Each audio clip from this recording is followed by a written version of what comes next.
This is the Overdue Homework Podcast.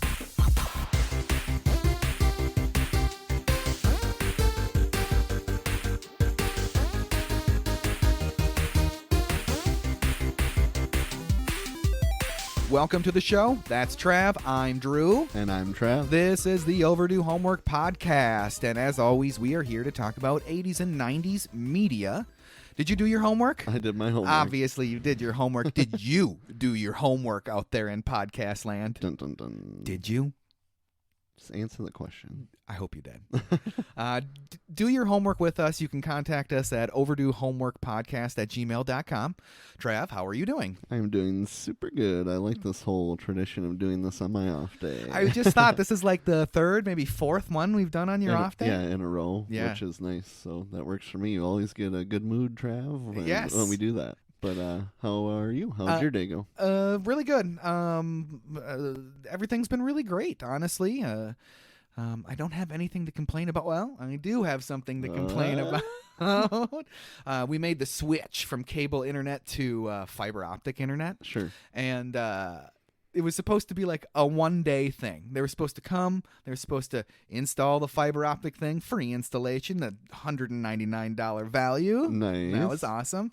They get there, the guy comes, he drills the hole in the wall, he gets the fiber optic cable in there, and then he's down in the basement sighing for like 4 hours.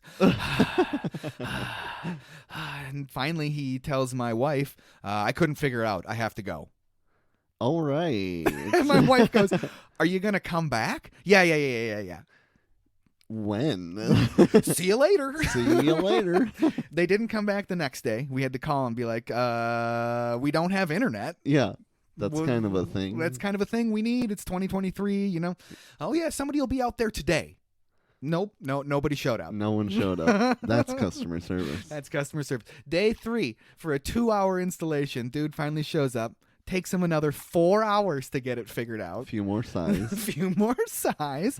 And apparently, we were one of 6 households in the nation that had this issue with our modem that they installed. You've got to be kidding me. Yeah, so I'm thinking he's just making something up at that point. Right? He's got to be. Just making what are you something up, talking right? About? Lucky for them, they already gave us that free installation, and we get the first month free. So nice. That's cool. Yeah. Still, 2-hour installation. 1 out of 6. Come on. At least increase that number. It makes it a little more believable. One out of 6 in the nation. The whole nation. There's no way. There's no way. So that happened. We've been really happy with the service since then. Nice. 1 gig parallel speeds or whatever. You know? Nice. So great, whatever. Everything's running really fast. Ever since we got that Google Home thing that you Big suggested, improvement. I've never had troubles. Like a couple super random buffering spots on Disney Plus, I think, but nothing else. No game-related issues, so it's awesome. Yeah, you hear that, Google? I use Google Mesh System too. It's really, really great. Bum. You hear that, Google? Google. Moving on. For today's podcast, I used a single website and their article, 25 Facts About Jurassic Park. And that website was alltherightmovies.com. So, boom. There you go. Found that link from is Google. Found from Google. That link is in the show notes as always. Are you ready for the review, Trav? I'm ready. So, of course, we did Jurassic Park, 1993's Jurassic Park. It was based on a book called Jurassic Park from 1990, written by Michael Crichton. So there was a bidding war on this book, like, immediately when it came out. Hollywood was like, I want to make that movie, you know? So everybody was bidding for it. Warner Brothers was in the running. Guess who they wanted? Warner Brothers, early 90s. Who did they want? Some sort of Batman. Tim Burton. Oh, That's who they wanted to direct their Jurassic Park. Nice. Could you imagine a Tim Burton Jurassic Park? I mean, I can imagine it, but it would not be as nearly as awesome. As much as I like Tim Burton, if he made his own movie, I would like to see that movie. I'd like to see it. Yes, I'd like to see it. It'll never happen. It'd be a totally different feel, though. It would be a completely different feel. Yeah. Like 1993 is post Batman. Yep. Post Beetlejuice. Pre-Edward Scissorhands, or right around that time is 93, right? So he would have been in some weird, dark, gothic mood, like always, I guess. So it would have been an interesting movie. Maybe the T-Rex would have had, like, eyeshadow or something, right. or eyeliner. There you go. There we go. James Cameron wanted to make the movie, too. which is pretty cool. Nice. The rights were snapped up, though, hours before he was able to make his bid. Cameron said that his version would have been like Aliens from 1986 with dinosaurs, so maybe in space. Yeah. Cameron wanted Charlton Heston as Hammond. Okay. Bill Paxton as Dr. Ian Malcolm. Okay. And Arnold Schwarzenegger as Alan Grant. Oh my God. Give me the Velociraptors. I want the Velociraptors. That would have been amazing. That would have been amazing. The Velociraptors. Tim Burton and Arnold team up. Yeah, that would have been pretty crazy. Of course, this movie was directed by Steven Spielberg. Universal obviously won the bidding war for the movie, and due to a successful relationship with Steven Spielberg, they asked him to direct, so pretty... I don't know. They're like, hey, you do this. And he was like, sure, I'm like the biggest director in the world right now, so I'll do that for sure.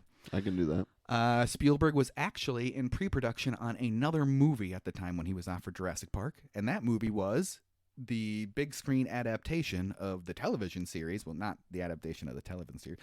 ER.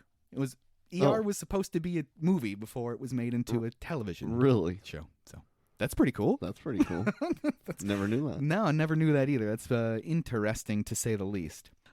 Spielberg wanted his next movie after Jurassic Park to be Schindler's List, so he, the head of Universal at the time, basically said, if you make Jurassic Park, we'll make Schindler's List. So that's how that got made. Nice. And so he did it. And actually, he made Schindler's List actually the same year as Jurassic Park. Oh, crap. Which is crazy to make both those movies at the same time. Yeah. When production wrapped up on Jurassic Park, Spielberg went directly into making Schindler's List. He had zero break. He was working on both films at the same time. Spielberg was filming Schindler's List during the day and working with Michael Kahn, the editor of Jurassic Park, at night via satellite phone calls in 1993. He paid, let me see, where is this? He paid, so he was in Poland filming Schindler's List. Mm-hmm. He paid a Polish television station to use their satellite uplink to make these phone calls to talk with the editor of Jurassic Park, and he kept them open at all times at the cost of $1.5 million a week. Holy crap. To make two movies at the same time. Yeah, definitely the biggest director in the world at the time. Quite the pull that guy seems to have had. Chump change. 1.5 million? That's chump change. But it's not chump change to Dennis in this movie. Not to Dennis. That's exactly how much money he was going to make. $1.5 million. This movie was starring Sam Neill as Dr. Alan Grant. The role was originally offered to many others, including Kevin Costner, Dennis Quaid, Mel Gibson, Richard Dreyfuss, Robin Williams. Robin Williams. Yes. Kurt Russell turned it down. So Kurt Russell was going to be Dr. Alan Grant, but he turned it down because they couldn't agree on salary. All right. And then it was also turned down by Harrison Ford. Oh, yeah. crap. He said it was too close to being Indiana Jones, so he's like, nope, I ain't doing it. Kinda. They wear a similar hat. Yeah, they wear a similar hat. That's the first thing I thought of. Fashion-wise, maybe. Yeah, fashion-wise, not in demeanor. Yeah. They should have given Dr. Alan Grant a whip. A whip. A whip. That would have been sweet. And then, of course, it was also starring Laura Dern as Dr. Ellie Statler.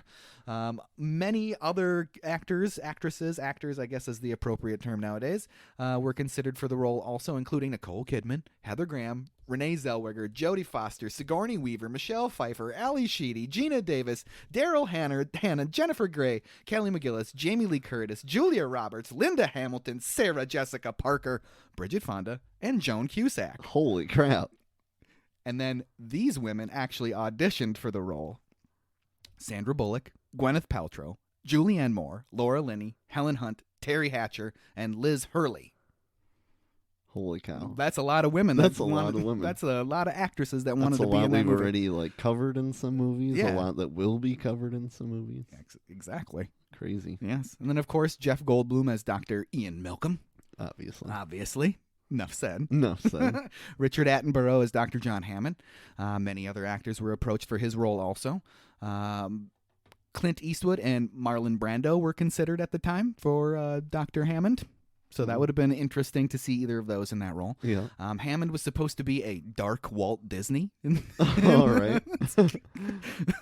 And the role was also offered to Sean Connery, but he said no. No. He said, no, you Canadian punts. You punts. And then Bob Peck as Robert Muldoon, Joseph Mazzello as Tim Murphy, Ariana Richards as Lex Murphy. And at just 13 years old at the time when she got this role, she spent a lot of the time in this movie screaming, right? You'd agree.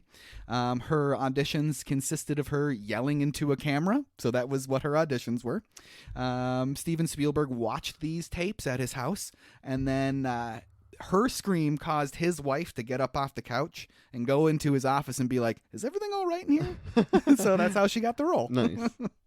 Samuel L. Jackson as Ray Arnold, Wayne Knight as Dennis Nedry, and Steven Spielberg cast Knight after seeing him in Paul Verhoeven's erotic thriller Basic Instinct. So we know that name. All right. When Spielberg saw Basic Instinct, he thought Knight was perfect for Nedry. He said that he waited for the credits and then wrote down Wayne Knight's name and then called his agent. Was like, I want him in this movie. Nice. Charlie Sheen was also considered for the role, though. That would have been different. Very different. Very different. Very, very different. Martin Ferrero as Donald Gennaro. Music by the venerable John Williams. Gotta love us some John Williams every time. Yeah. Released in June 9th, 1993 at the Uptown Theater, and then June 11th, 1993 nationwide. The film was a pioneer of CGI effects. The CGI work in Jurassic Park was done by ILM. That's a name we've heard before. Groundbreaking. It raised the bar for visual effects. Originally, though, Spielberg did not want to use digital effects. He wanted to use a thing called Go Motion, which is like the next evolution in stop motion animation. Because Spielberg didn't trust CGI yet. It's pretty new technology, right? Yeah. Go Motion was stop motion that looked more realistic. I didn't see anything on the internet like examples of what Go Motion actually looks like in comparison. So whatever. ILM effects expert Phil Tippett was hired to do it, along with Mark Dippy and Steve Spaz Williams. Spaz Williams. That guy must have been pretty interesting to have the name Spaz, right? Definitely. Dippy and Williams were both pretty keen on CGI, but the director at ILM, Dennis Murin, told them it had to be Go Motion. So they were like, nope, Go Motion. You got to do it. That's it. Final word. That's it. Go Motion. Go Motion. They were so convinced, though, that they started working on the T-Rex basically behind everybody's back in complete CGI. And then on one of the days that Kathleen Kennedy was there, the producer, she was visiting the studios and she wanted to see how the Go Motion stuff was going on. And Spaz just happened to have this outline and CG going on his computer of the T-Rex. And Kennedy saw it and she was like, oh, is this something you guys have been working on? Like, is this something that is really awesome? Because I really like it. Yeah. She had seen it she reported it to Spielberg and that it was mind-blowing, and thus CGI in this movie was born. So nice. That's pretty cool. Finally, a real-life Jurassic Park would have been intensely expensive. Obviously. Intensely expensive. So a publication on Fandango.com did some research to find out how much it would actually cost. So $1.5 billion to actually build the park. $10 billion to buy the island off Costa Rica, the size of Isla Nebular. $26 million for research. And then $32 million per day for overhead, like for employees and operations. $200 million per year for dinosaur food. So it would cost $23.4 billion to build the park, and then $12 billion per year to run it. Oh my God! So there you go. There you go. You got an extra $40 billion hanging around. You can start your own Jurassic Park. Talking to you, Elon. Talking to you, Elon. Make it happen. So those were some interesting facts, huh? I hope Definitely. I didn't bore you too much with that stuff. No, I'm wondering, is Richard Attenborough related to David Attenborough? I believe they're brothers. Nice. I don't know that for a fact, but I believe they're brothers. They kind of look similar, so They I was kind do of kind like, of look similar. I think they're brothers, but I didn't look it up. Yeah. But that's pretty cool. Yeah. You had me thinking for a while that it was David. And I'm like, no. No, That's a different name. That's different. Yeah.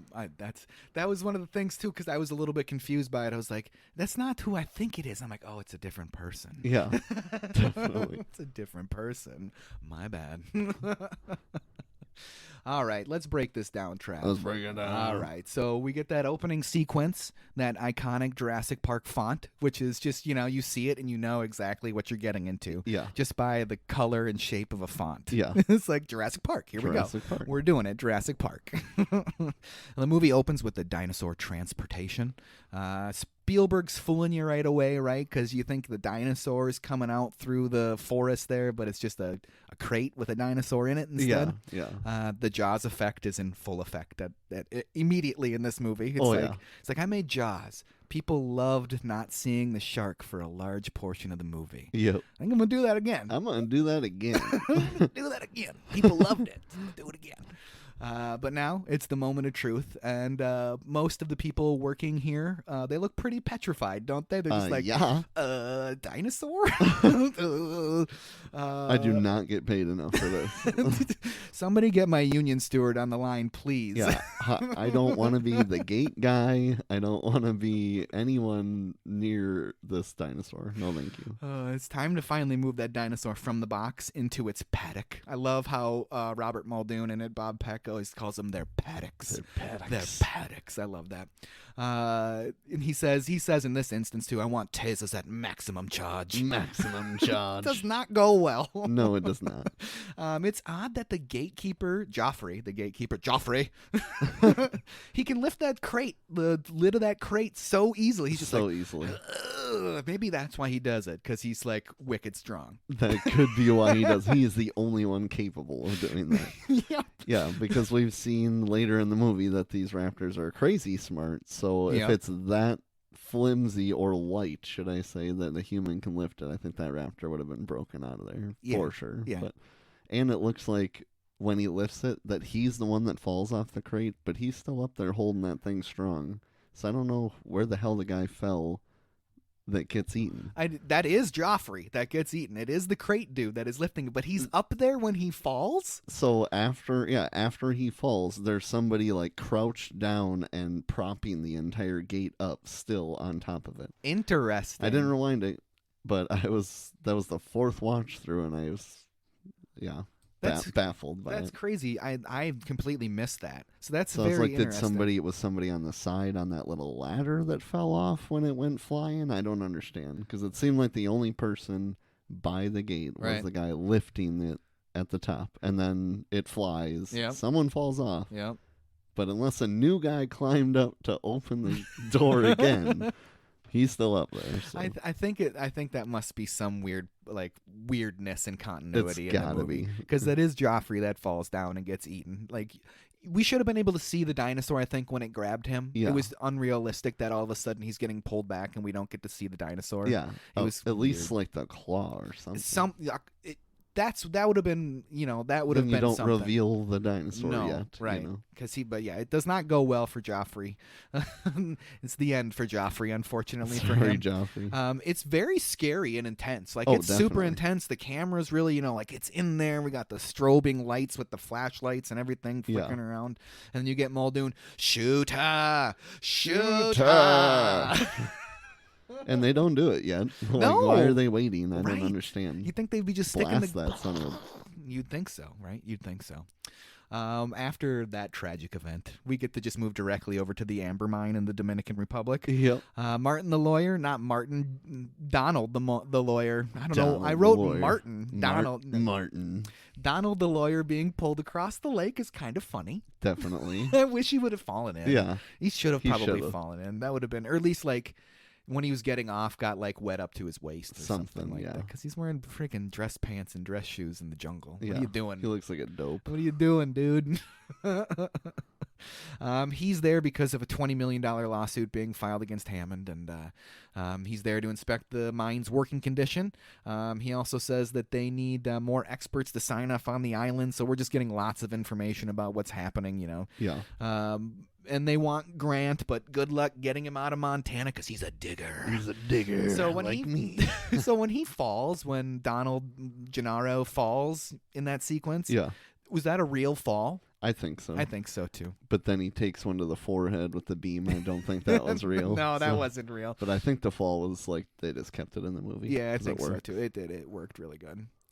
Oh, and then also in this sequence, we get to see like the genesis of where the dinosaurs are basically coming from. We get the explanation of the amber-covered mosquitoes right away, just so we can understand a little bit of what's going on in the movie and how they're getting the blood, getting an idea of where the blood's coming from. Yeah, the only thing I don't understand is where this raptor came from. Like, where the hell did they ship this raptor from? Because I thought they were making the dinosaurs on the island. Yeah, maybe they were just transporting it from like a different holding area from when they're from where they're growing up to where like the main paddock area is. Because he says later that he brought this one, the big girl or whatever, and she ate all but 2 of the 8 that were in there. Yeah. So I don't know. It's just like, where the hell did they ship this crazy one from? But it was just like out in the wild or something, or in its own cage. Yeah, something like that in a different area of the park that we don't get to see. That's another interesting plot hole that you just don't understand where these things are actually coming from. Yeah, because it seems like they're like illegally shipping that one in or something in the beginning. It's like the one they got off the black market or something.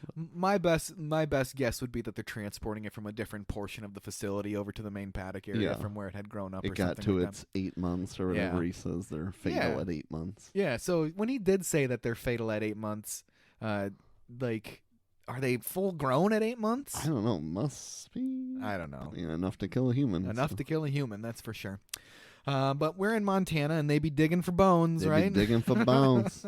They're like feverishly digging at those bones, right? Like, oh, I gotta get this thing uncovered. Yeah, there's something. I mean, I always remember that scene just from seeing this movie so many times. But it's like, oh. And they're all in one spot, you know, how like the whole dinosaur is preserved right there.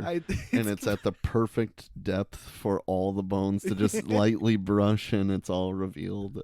It's great. Yeah, I definitely noticed that it was a completely like full and intact skeleton. Yeah. I was like, okay. Alrighty. Then that one dude's like picking the nose of the skeleton. He's like, weeko. Like, was that a joke? Did somebody do that because they thought it was funny? Because it's weird. It's weird. Definitely. Get out of there, dude. It's weird. We also quickly established that Grant hates computers, which I don't understand why they have to say that he hates computers so much. It never really comes into play in the movie once. Yeah, I don't really get it. We get to see the shotgun shell sonar blast that to locate those bones underground. Did you like how one shotgun shell lifted 2 grown men and the whole apparatus like off the ground? Yeah, come on. That's very unrealistic. Very unrealistic. I mean, it was just so weird. I was like, okay, that's just very unrealistic. I don't think that would be able to happen. No. You get that group gathered around the computer. It's a really good cross-section of 90s people. Yeah. You get a lot of denim, a lot of plaid, a lot of flannels, and then that one dude with the wicked mullet. Definitely. You can't miss that mullet. He pulls the sunglasses down to look better at the monitor. But on that monitor is images of a raptor. And Grant gets basically laughed out of the tent because he's like, they're birds, right? Yeah, they're birds. And it's funny that they thought that was a silly idea because that's like established science now. Yeah. Like kids get taught that in grade school. Exactly. It's kind of funny. And maybe this was around the time when that information was really getting popular or prevalent or whatever. But it's just interesting to see that type of like science changes a lot in 30 years. Yes. And it's commonly accepted that dinosaurs or birds evolved from dinosaurs. Yeah. It's kind of interesting. So what do you think of this scene with Dr. Grant reaming out this kid? I mean, it's funny to me because it's funny, this kid is in Raising Hope. I don't know if you've ever seen that sitcom. That's where I recognized him He's from. the cop that's obsessed with Virginia throughout the series. So I'm Yeah. like, where the hell do I know this kid from? And I looked that up, and I don't know. It's just extra funny because of that. But he goes hard on that kid. He really does. He goes hard, and Sadler knows right away. She's like, oh, God, here we go. And it just lets him do it. In front, no one makes a peep. And he's definitely scares that kid for the rest of his life. Yeah, for sure. because he says it's more like a giant turkey. More like a giant turkey. He's like, you want to know what? This thing could kill you. But obviously, part of that is needed because of the raptor thing. At the end, it's cool that he foreshadows, like, that's what happens when you meet a raptor. Yeah, and it's information that we need at this point in the movie to understand how these raptors actually do hunt, because it's vital to the story, really.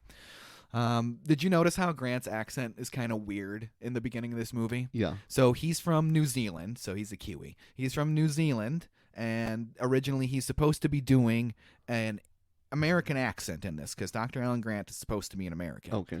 Spielberg was like, okay, your American accent is not good. This is not going well. Right. So just use your natural speaking voice. We'll just say he's from New Zealand. Sure. Spielberg didn't like that either. So he's like, give me 50%. I want a combination of the two. Give me the best combo of the two. And so that's what we got. All right. That's what we got. 50% American, 50% New Zealander. So that's why it sounds kind of weird. Yeah. I like it, though. I like it. It gives Dr. Alan Grant a certain, I don't know. It makes him stick out a little bit. Yeah. I also think Richard, I forget his name in the movie, but his Scottish accent is a little in and out. It is. Especially in the beginning. It is, yeah. He's Sometimes like extra Scottish in the beginning. It is.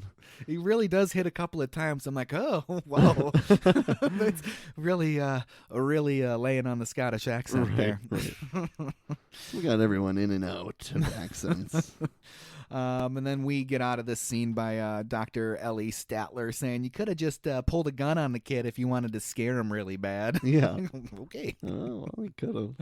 Hammond's helicopter lands next, destroying the site, basically. They quickly cover it up, and then, just like magic, Dr. John Hammond is in their trailer. Yeah.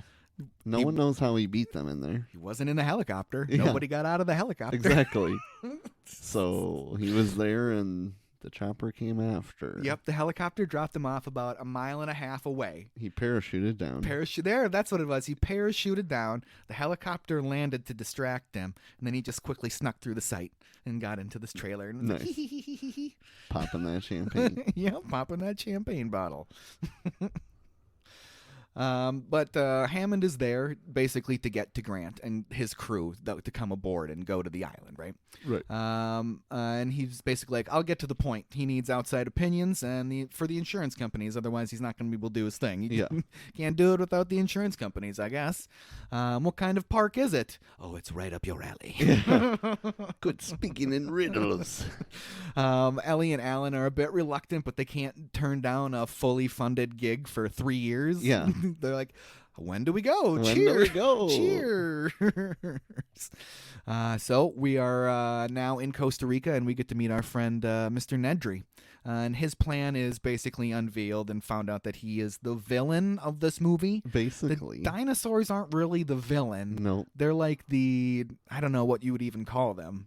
What would you call them in the movie? Like the source of danger? Yeah, the source basically. of conflict? Right. But we find out what Nedry's plan is in stealing the embryos, and that famous meme, nobody cares, nobody cares. Yeah. Like, it's cool to see that when you see those Definitely. things. It's really cool to see that. And Barbasol is forever etched in my memory with Jurassic Park. Yeah, absolutely. Obviously. Absolutely. $1.5 million payday, like we mentioned before, and he gets wildly excited about that shaving cream. So excited. Every time I watch it, I get more and more baffled at how excited he is. Wildly excited. Like, oh my God. They must have a lot of free cocaine in Costa Rica. Or Definitely hopped up on the coke. The bug shug. The bug shug. The devil's dandruff. But we find out that Barbasol can's got 36 hours of coolant in it. Yeah. So is that from the time that he just opened this thing up? That's what I'm wondering. Like, activated now. You've got 36 hours. Shit.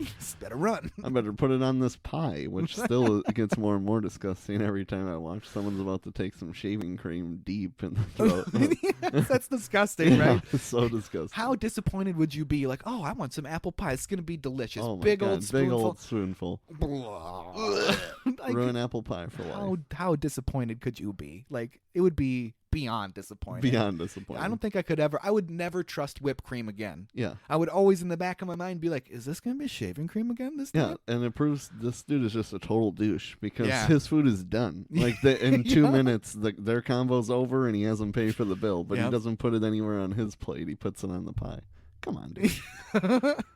Like, you're huge. You like food, apparently, and you're going to do that? You're going to do that? Give me a break. That ain't cool, Dennis. Nope. Dennis does say he only needs 18 minutes to take care of business. Lucky.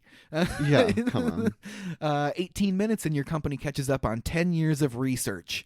And then he, like you said, he makes Dodgson. It's like Dodgson. Because I always watch the last one with the subtitles on, so I can get. What a weird name, Dodgson. Don't get cheap on me, Dodgson. Don't get cheap on me, Dodgson. Next, we get to move on to that helicopter, moving on to the island and introducing Dr. Ian Malcolm. Nice. I love him in this movie He's so awesome. much.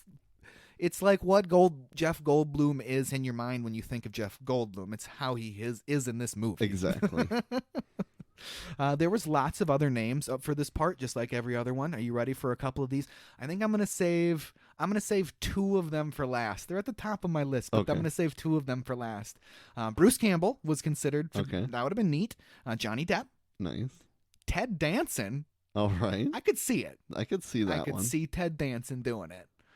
Steve Guttenberg. Okay. Yeah, sure. Why not Steve Guttenberg? Michael J. Fox. Nice. I could maybe a little small for the role, but yeah, a little small for the role. But I think he would have done okay as it. It would have been a completely different take on it. He wouldn't have been as sleazy because it's Michael J. Fox. No. Yeah. He couldn't have been sleazy. That's what at I'm all. picturing him with Statler. It's just right. But. All right, last 2 that I didn't. Michael Keaton.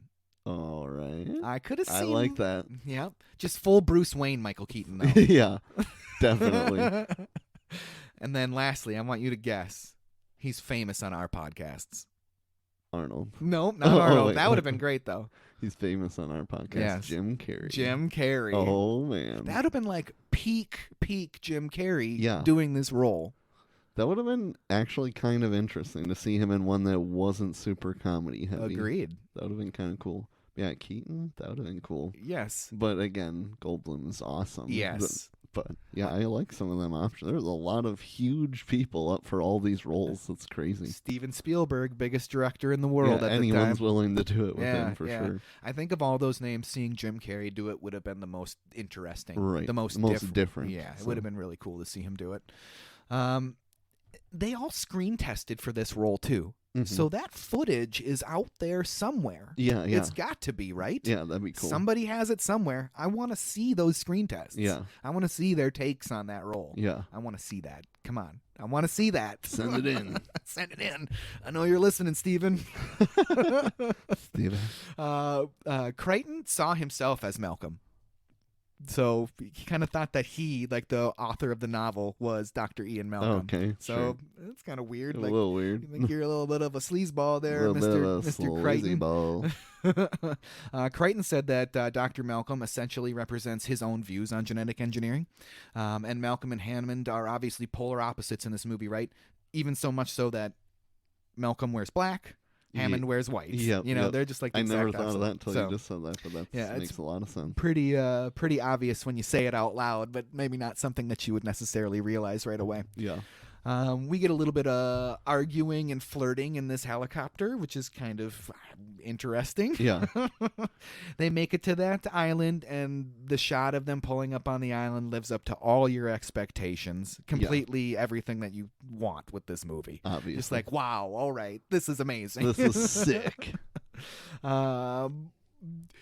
Why can't Dr. Grant figure out his stupid seatbelts? Nobody understands. I'm like, did this come out before I was watching it? Did this come out before Beavis and Butthead Do America? Because that's literally what happens with Butthead. Is he has the two that are supposed to have the insertion. He's trying to put them together. I'm like, this is a really smart man, I'm supposed to believe, and he's either frustrated way faster than anyone should be frustrated, or kind of dumb. Never been in an airplane before. Don't really understand. He literally was taking the two ends and like banging them together. Yeah. Like, they don't fit. And then he ties it together and gives Statler a look like, hey, yeah. How about that? I figured it out. Thinking on my feet. Even Hammond says, we'll have landed before you figure it out. Yeah. Like, come on, and you he's idiot. the only one that doesn't look buckled in. So he's fine. Like, Yeah, I'm he's old. fine. So Whatever. if I I'm go, ready, I go. ready to go. Before the grandkids could show up. That'll be a treat. I super appreciate that it was a real deal helicopter landing Yeah. and not some CGI piece of whatever. No, I Definitely. really liked that a lot. That was really cool. We're on that island, and we quickly see that the terrain is super rugged. There's large fences everywhere. Before though we see that stuff, Hammond steps out and takes that look out onto his island. He's looking out to sea, but Yeah, that's what I'm thinking too. he's supposed to be like admiring his empire. I think like I can't wait. I'm so full of hope and vim and vigor. I'm ready to take the day on. Yeah, I got these suckers. They're gonna be signing papers left and right. This thing's gonna be up in no time. But we see those fences. We see that it's super rugged. 10,000-volt signs plastered everywhere. We find out there's 50 miles of perimeter fencing, concrete moats, motion sensor tracking systems. They seem pretty prepared. They seem pretty prepared. Nothing could happen. Donald the lawyer is there to basically make sure that the island is ready to go for the investors. And he tells Hammond that Hammond has 48 hours to prove to him that the island is ready to go, or I will shut you down. And then Hammond, of course, says in 48 hours, you're going to be owing me an apology. So, of course, right there, he's like, I'm going to do it. We're going to do it. I love those Jeeps, though, don't you? Obviously. I love those I've Jeeps. always loved Jeeps. I want to get a Jeep now in current life. And yeah, seeing those brings back a lot of memories. My dad had the red Jeep Wrangler that was Nice. just like that, but plastered with Jurassic Park all over it. It's just badass. Yeah. And throughout this whole movie, they portray it as they're like marketing Jurassic Park, but clearly they're marketing the movie. Yes, they're marketing to us. Which is awesome. Yes. So I think it's just like a smart way to do it. Like, oh, we're marketing this park that never opens, but you watch that movie and you're like, I want some Jurassic Park gear. Exactly. pretty cool. And I think it's intentional definitely by Spielberg to be marketing to his audience at Right. that time. But I think it also is like speaking on the nature of amusement parks in general, that Yeah. you're always being marketed to their brand while you're there. True, yeah. Like kind of pointing a finger at Disney. Right, right. This is the Disney model. So it's smart on those two levels where it's intentional to get you to buy stuff after the movie comes out. Right, But right. it also is like shedding a light on how these things actually are in our society. Yeah. So that's pretty cool, Steven. No wonder you were There you go, Steven. no wonder you're an amazing director. But now we get our first real dinos. Well, we get our first real dinos in the movie. Yeah. It's obviously one of the most iconic scenes of the movie, right? Yeah. But it was actually kind of problematic. Laura Dern said that shooting the sequence was really difficult and took a long time to film because obviously the brachiosaurs aren't there. Right, right. And so the actors had nothing to react against. So they were just looking, out into the wilderness. There's Yeah. nothing for them to, where do we look? What's going on? And this is kind of like at the beginning of this stuff. So this would be very foreign to them as actors. Yeah. So they wouldn't have been practiced in doing these because if you're doing any type of action movie now, you're doing some green screen work at some point. Right, You're right. acting to nothing at some point. And then if you layer that on top of, you can layer this on top of it too. Spielberg was notorious for like changing stuff day of also. Sure. So it also made it difficult on the actors. It made it hard for anybody to keep up. When Phil Tippett saw a CGI demo of the Brachiosaurus for the first time, he said to Spielberg, "You did it, you crazy son of a bitch." Crazy son of a bitch. And that line made it into the movie. That's what Jeff Goldblum says in that Yeah. instance too. So that's kind of cool. Alan spots the dinosaurs first, and then he has to physically turn Ellie's head to look at them, and she's like, "Whoa, duh." It's a really great scene. I mean, It's awesome. it makes you feel like you're discovering them also Yeah. for the first time for yourself. The CG for me was really good, and I think it held up really well. Oh, definitely. You can tell that it's 30 years old, Yeah. but I think it held up really well. Yeah, I think they went smart with like I don't know, it's not shiny. They all look matte for a Yes. lot of it, which makes sense. Yes. They would be dry dinosaurs mostly. but Right. there's something about it that makes it look not as fake as it probably should 30 years later. They didn't go with any weird patterns, any weird colors. Yeah. They kept it really simple. Right, right. And maybe that's the limitation of the computers at the time, but if it wasn't, then that was a conscious decision by somebody to keep it simple so that it would hold up. Right. I don't know how you would have the foresight that this movie would become the juggernaut that it did. Obviously. But if you're making this stuff, maybe you try to think, I want to future-proof this to an extent. Right. So if I'm going to watch this in 25, 30 years, I'm not going to be like, ooh, what the hell is that? Went with the lime green. Went with the lime green dinosaurs. That was not a good That was not a good choice. Was that ever good? No, it was not. And then, of course, Donald says in this instance, we're going to make a fortune with this place. So it shows where his priorities are set. It's just money, money, money. He doesn't care about the people involved. It's just the money. Obviously. Dr. Grant wants to know how fast the brachiosauruses are. And Hammond says, well, we clocked the T-Rex at 32 miles an hour. And Ellie's like, you have a T-Rex? Like, what? What? Say again. You have a T-Rex? And then you get that awesome "Welcome to Jurassic Park" from Hammond, right? Yeah. Ooh, Jurassic Park. So that's really cool. It's a very awesome scene, super iconic, very memorable, very 90s. It's just one of those things that was prevalent in the 90s. You would see that almost every 2 minutes of this movie, like, man, that is iconic. Yeah. Man, that is iconic. Because it is. It really is. It really is. It seriously is. You can pick out any little part, like, man, I remember that to the T, you know? Mm-hmm. Jurassic Park. He might as well have been like, worship me. Holding a baby dinosaur up to the heavens. I like it. I like that. That would have been really cool because then Lion King came out in 94, so it would have been parodying Jurassic Park. Nice. I would have loved that. I'd have loved that. And of course, Alan wants to know how Hammond did this, so he literally says, how'd you do this? Yeah. How did you do this? How'd you do this? And Hammond says, I'll show you. So it's pretty easy. Yeah. Let me show you.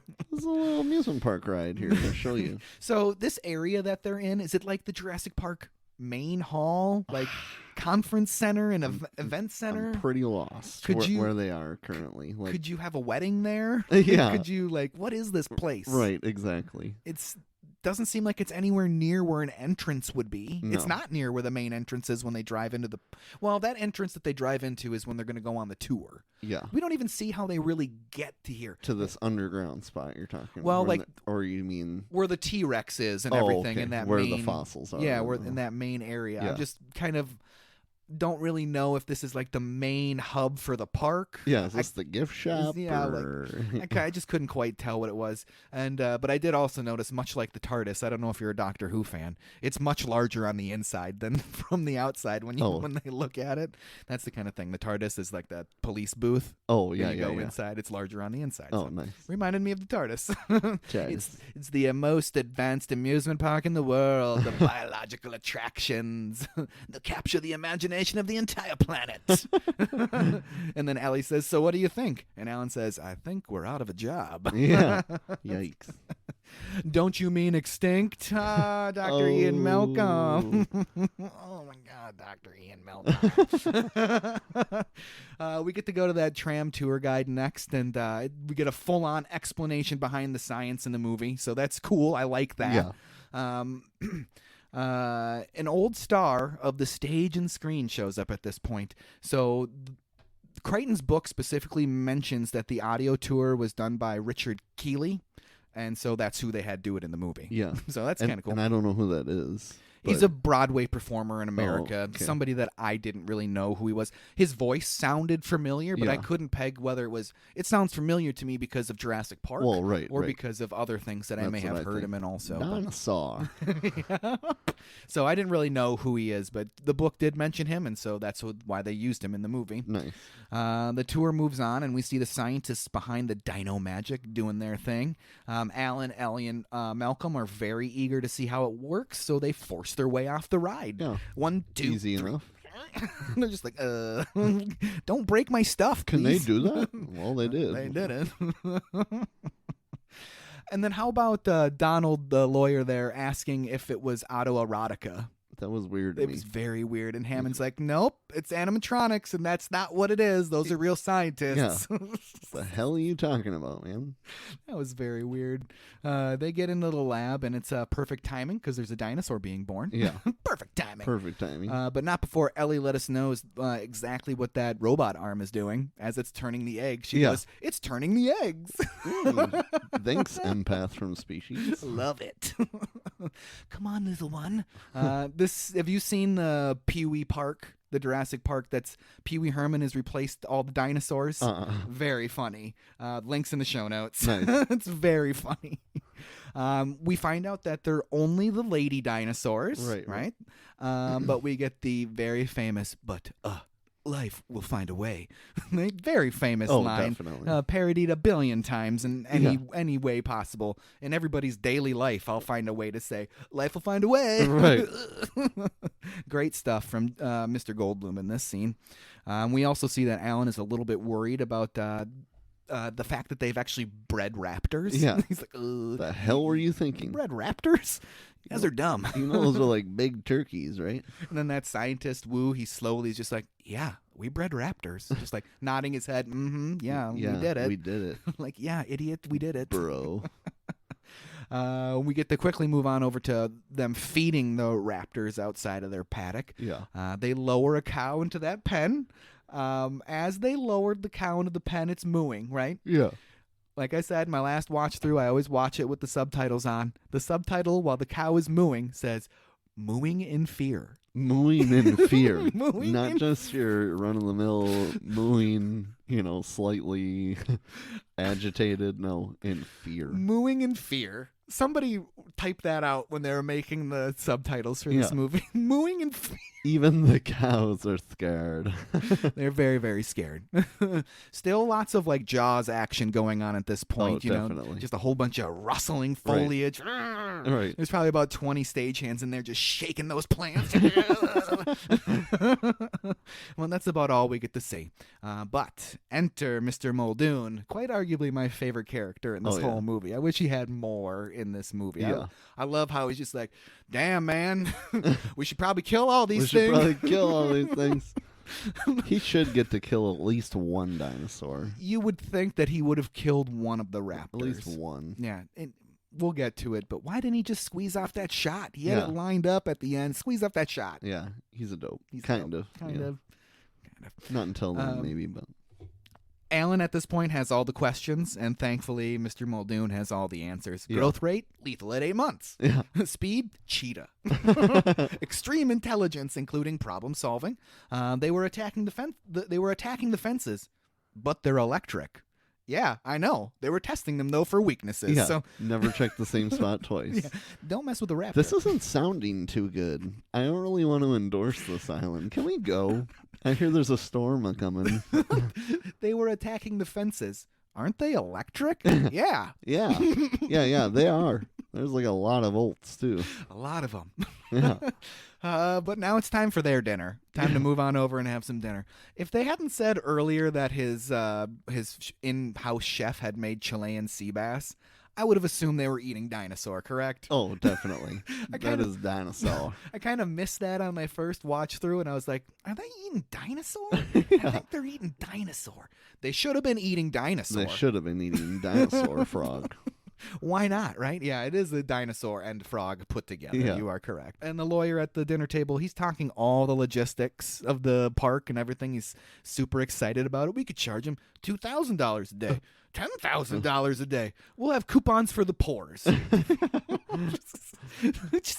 Because Malcolm or Hammond says that he wants the park to be for the people. And the lawyer's just like, we'll have a coupon day. Well, a coupon day. Give the pores some coupons. They like coupons, right? Yeah. Malcolm cannot handle this, though, at all. He's like, don't you see the danger? Shouldn't someone see the danger? Somebody please see the danger. Your scientists were too preoccupied with whether or not they could and didn't stop to think if they should. Dun, dun, dun, dun, right? That's a powerful line from Mr. Goldblum. What about the condors, though, right? You'd be okay with that, What then? the hell kind of comparison is that? Does he seriously think he's about to get this scientist and these guys in? But, well, if it was condors, you wouldn't say a thing. But They're like, nope, dinosaurs were naturally selected out by a meteor, so no. Yeah. I'll gladly be within 15 feet of a condor before being in 15 miles of a raptor. Thank you. And Ellie agrees to this too. The animals will defend themselves violently if necessary. Yeah. Yep. Yep. They don't even know what century they're in. Yeah, they don't. They don't know that. Or the plants, she said. Oh, yes, the plants. Yes, the plants. And I think she actually does she comment on the dinosaurs also?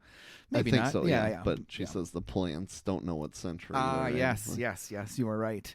What about you, Dr. Grant? And he is very apprehensive. Yeah. I know I'm supposed to be your ace in the hole, but this is not looking good. You bred raptors. You just can't put two species back together separated by 65 million years. Yeah, that doesn't really work. We have no idea what could possibly happen in this scenario. Yeah. Hammond is very disappointed, to say the least, at this point. Yeah. Right? He even says the only one I have in my corner is the blood-sucking lawyer. Yeah. Thanks, he says. Yeah, thanks, man. Thanks, dude. Hammond is interrupted, though, before he can say or do anything more because his grandchildren have arrived. Yeah. So thankfully for him, maybe. I don't know, so he doesn't have to feel so depressed. Yeah. I don't know. They're here. Yep. You are my glorified babysitters. Yep. You're going to spend a little quality time with our target audience. And finally, it's time for them to hit the road in some of the most iconic SUVs from the 90s. Obviously. I want to get they're Explorers, right? I think so, yeah. I want to get one of those Explorers that year, and I want to trick it out. Oh, definitely. Trick it. Have you seen the Cherokee that's in town that's painted like... I think I maybe have. That's kind of the colors. I think they're trying to do the colors. Yeah. The colors aren't quite right. I need an identical one. That would be sick. I wonder where those cars are. They got pretty messed up, so I'm assuming that they're destroyed, completely one of them gone. For sure is gonzo. Yeah, for sure. I mean, they probably had multiple cars. They probably had maybe a dozen. Who knows? I don't know. Someone owns one. Someone owns one. Maybe it's Jeff Dunham. He's got the Batmobile, too. So probably. It's probably him. It's probably him. Jeff Dunham's got one. Alan ends up in the car with Ellie and Malcolm, of course, because, they're kind of hitting it off a little bit. Yeah. Lex and Tim are in the lead car with Donald. It is funny, that exchange with Tim and Alan where he's following him around, and Alan's like, so, Tim, which car are you going to get into? Oh, whichever one you're going to. Obviously. All right. Close the door on this little... And then even Ellie tries to pin the kids on Alan to try to get him more interested in having children.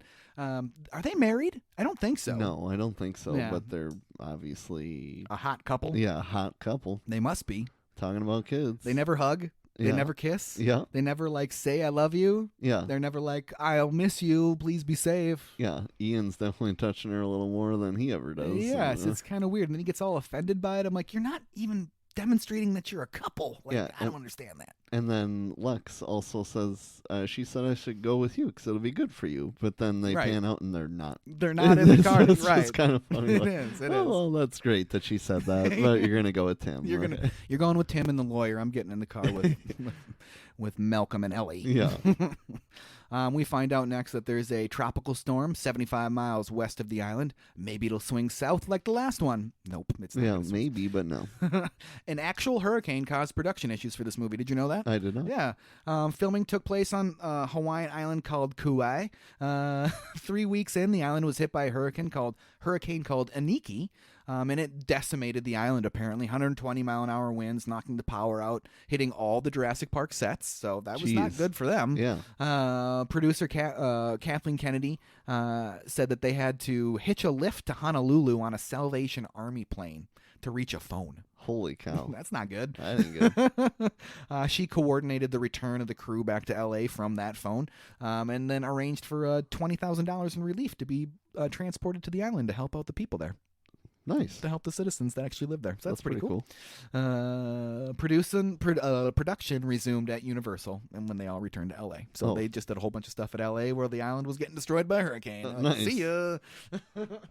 When the storm did hit, Spielberg grabbed Dean Cundy, the director of photography, and took him to go film the hurricane. So when you see those storm stuff, the actual footage of storm, that's the film that they shot of the hurricane on the island. Nice. That's this real hurricane footage. That's pretty cool. Very believable. You just kind of look at it and you just kind of shed it off because you think that's how a hurricane should look on this island. Yeah. And you're like, oh, wait, how did they do that? It's an actual hurricane. They took advantage of the real situation. I think that's really cool. Yeah, it's pretty cool. I think that's really cool.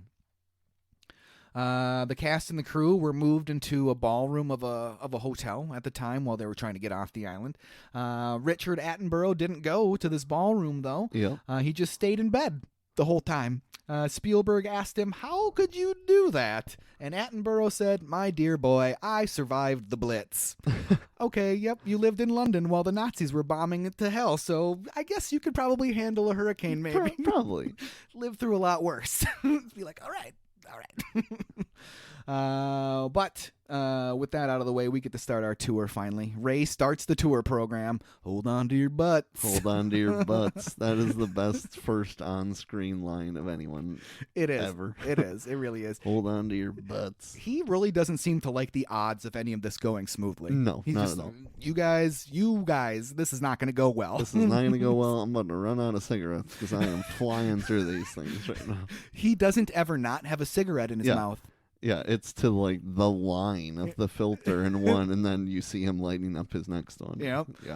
That is the cigarette lobby at the time. Not lobby, I should say. Cigarette companies' secret financing of these films in the 90s with them requiring at least one character on screen to be smoking. Sure. And probably because he was the only one in the whole movie smoking. They're probably like, he has to be smoking in every scene. Right. Then we're going to need every scene. Every scene that he's in, he has to have a cigarette in Pick his your mouth. coolest actor, and he needs one the whole movie. Samuel L. Jackson, who was probably a real smoker at that time, was probably like, hell yeah, I'll smoke cigarettes the whole time. Yeah, dude. The whole time? You got Not it. a problem. You got it. Finally, we get to go on the tour, though. Thankfully. Hold on to your butts, everybody. What do you got in there? King Kong? Oh, funny. First, it's the Diplosaurus. Something like that. Foreshadowing, spitting poison. Yep. That dinosaur was a no-show.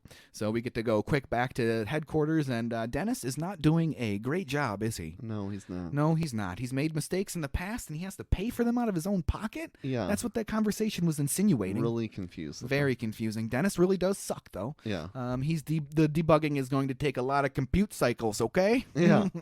Okay. Is that a real thing? I don't know. Some of that seems pretty made up. And then Muldoon's just like, quiet. They're approaching the T-Rex paddock. Yeah. Can he hear it? Is he watching it on a monitor? Yeah. Is there audio here? It's very weird. Finally, though, the T-Rex paddock. It's a very disappointing visit for the group. This time. There's a really funny moment when they get there and everybody's kind of jostling for position in the car to go like look out the side where the T-Rex paddock is, and Jeff Goldblum like puts like his hand directly on top of Dr.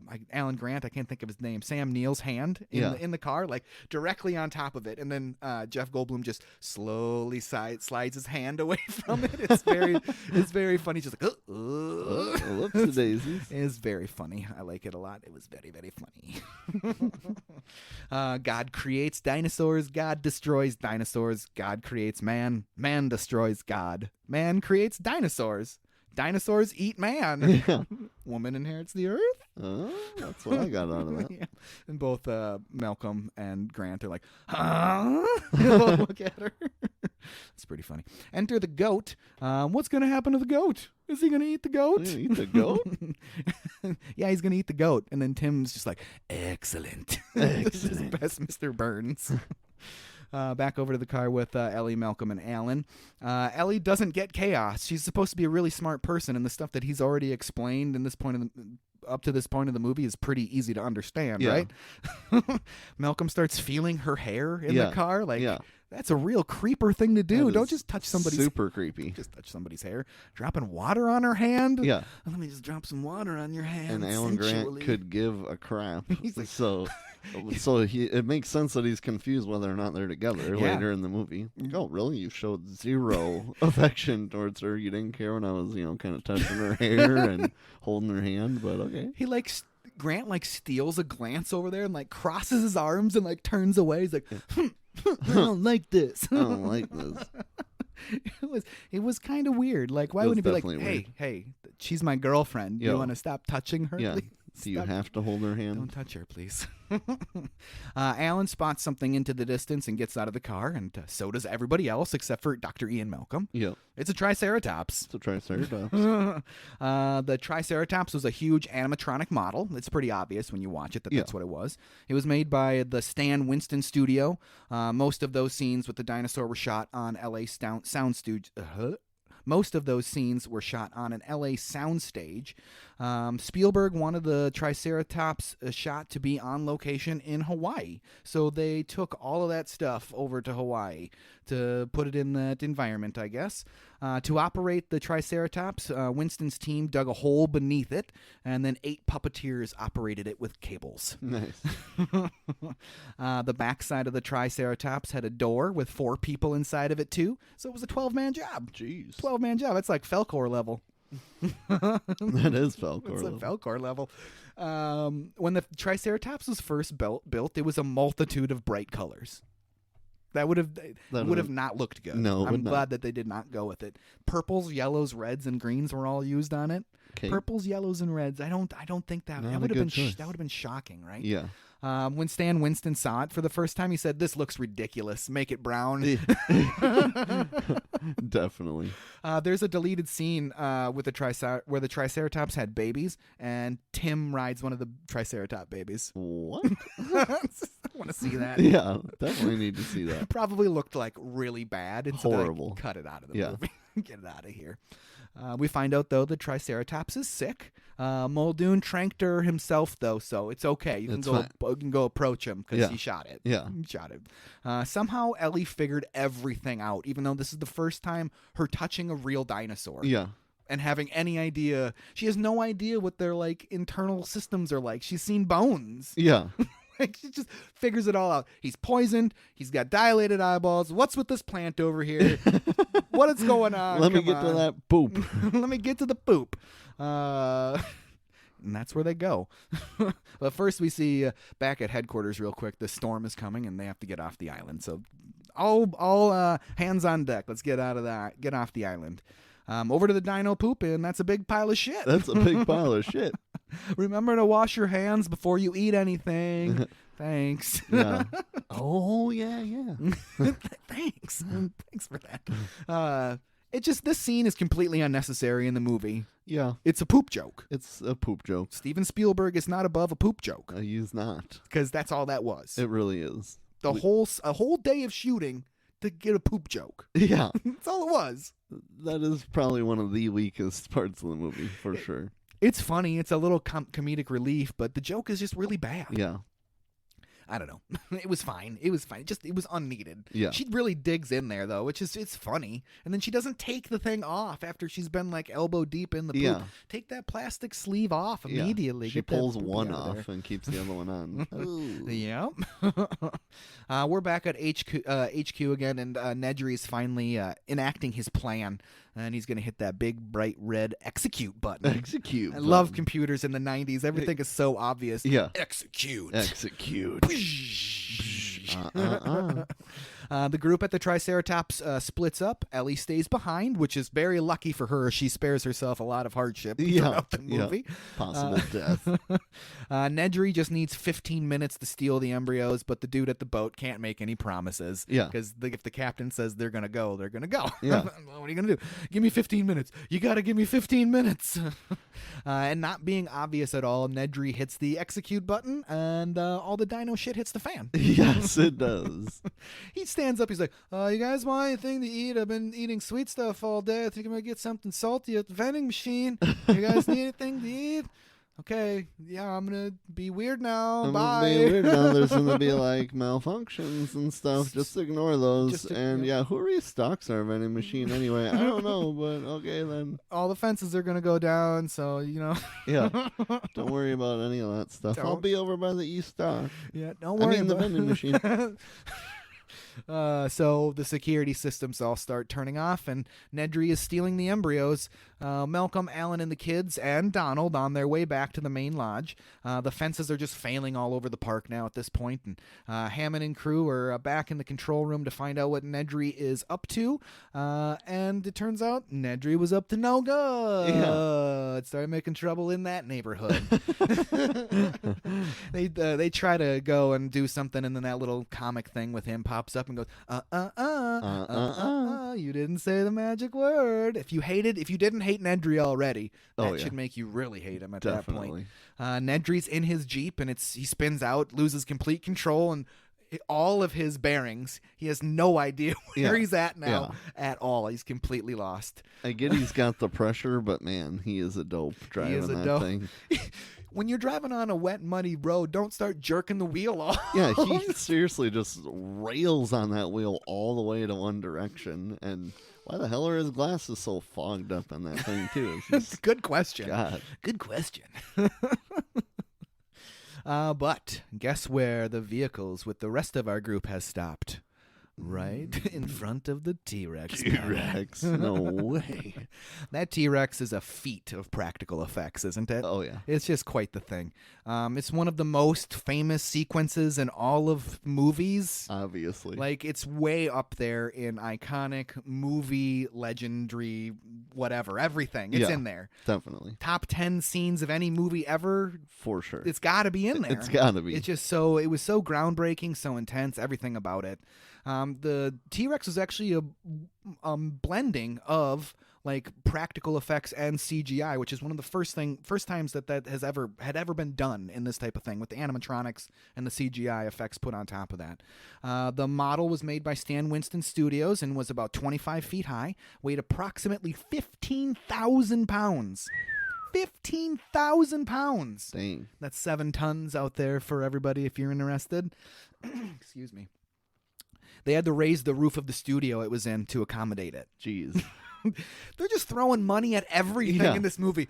So should we relocate the dinosaur to a larger studio? Nah, just make the roof taller. Yeah, just make the roof taller. Just make the roof taller, you dummy. Yeah, get your roof guy in here. It was remote controlled, the T-Rex was, and when it got wet in the rain, it would stop working. So there would be big delays in filming where it needed to be fixed and dried out and stuff.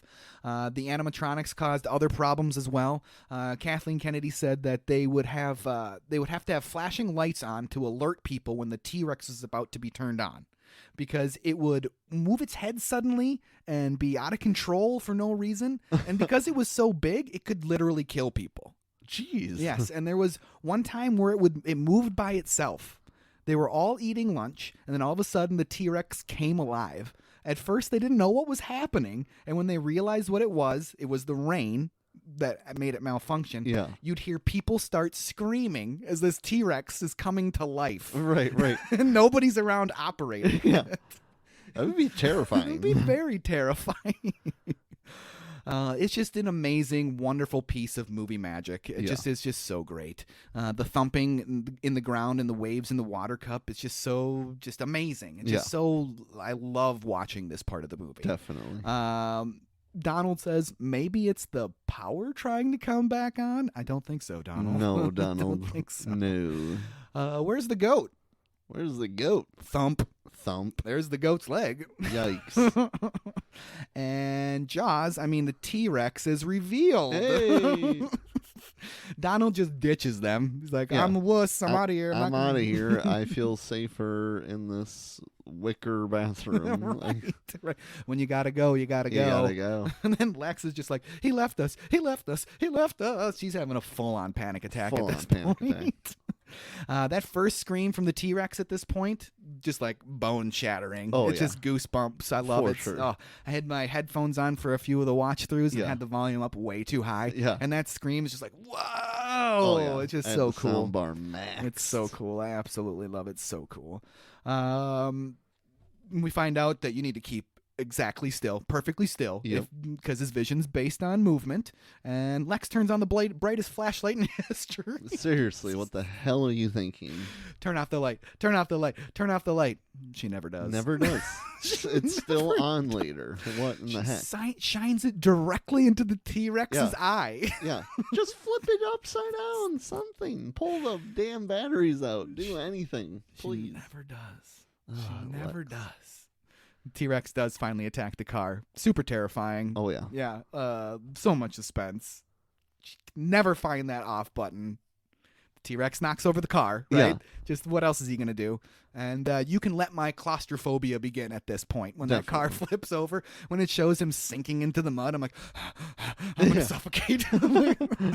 Finally, though, somebody takes some action. Alan is the only person that has some balls in this instance. Seriously. Gets a flare out, gets the T-Rex attention, and then when that T-Rex roars at him, Alan's just like, oh my God, I'm going to die. Yep. I'm going to die. He throws the flare over the wall back into the paddock, and then out of nowhere, Malcolm comes out with another flare and F's it all up. Dude, what are you doing? Like, what the hell?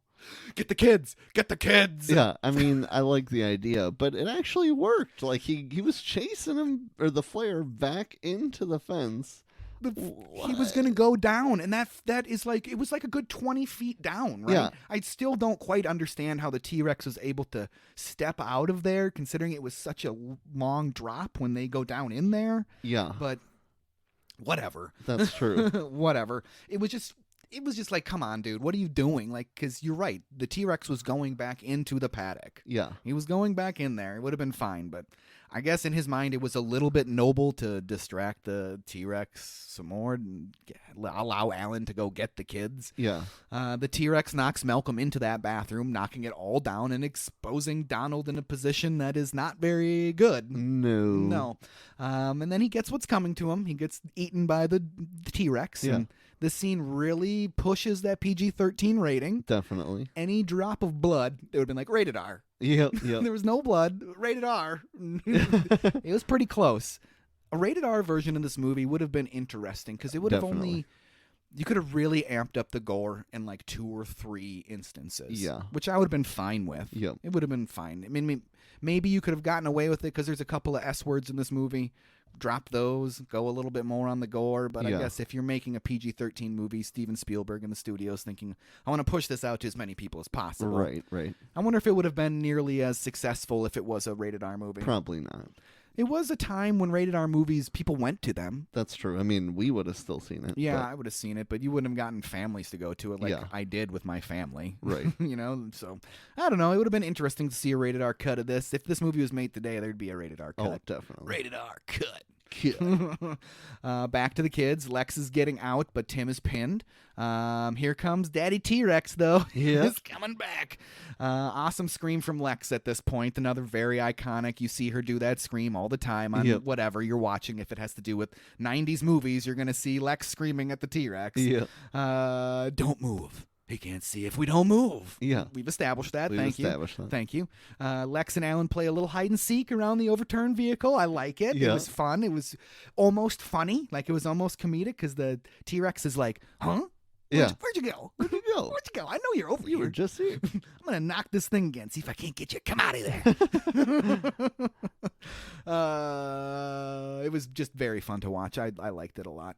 But they only have one option now, Dr. Alan Grant and Lex, is to go into the paddock and go down that wall that must be about 20 feet, maybe even more. Yeah. Maybe even more, 20 feet. So they go over that wall with Lex on Alan's back. Yeah. Alan has some amazing grip strength. So between Alan, Dr. Alan Grant, Robin, and Pete's mom, who has the best grip strength? Ooh.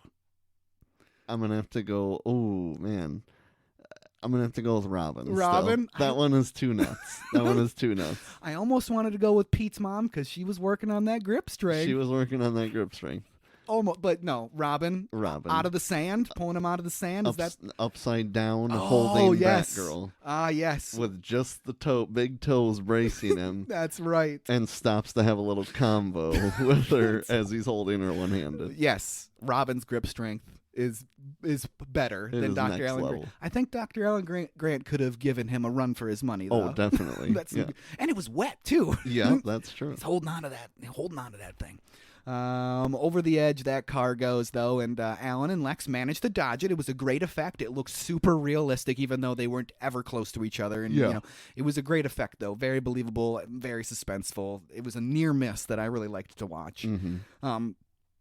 We find out from Samuel L. Jackson that Nedry is really messed up a bunch of stuff, and we'll have to go through 2 million lines of code to figure it out, and 2 million cigarettes, too. Hammond sends Muldoon to go rescue his children. He's like, you go rescue my kids, please? Yeah.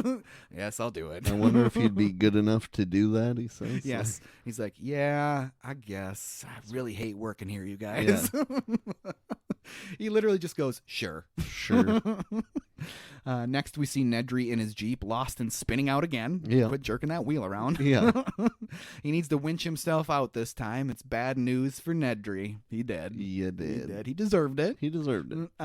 He didn't take that dinosaur very seriously. No, he did not. Oh, you're so cute. Let's play fetch. That's what I think. For someone who's working on these systems all the time, you need to at least know what each dinosaur is. Right. So you know what that is. I mean, maybe he thinks if he runs away, that'll be crazier. But to me, standing there, flipping up your yellow hood Probably not looks good. way too threatening. Yes. This dude doesn't know what you are, so you're done for.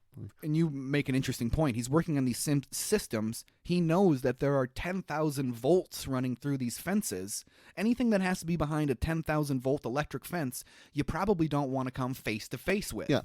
And it says in the little dialogue as you're going around the track that they spit in your face Right. or whatever and cause blindness and then paralysis eventually. And he's just like having a little conversation. I don't got any food. Right. You want some food? I don't got any food. Okay. Even says, I'm going to run you over when I come back I'm down. gonna run you over. Yeah.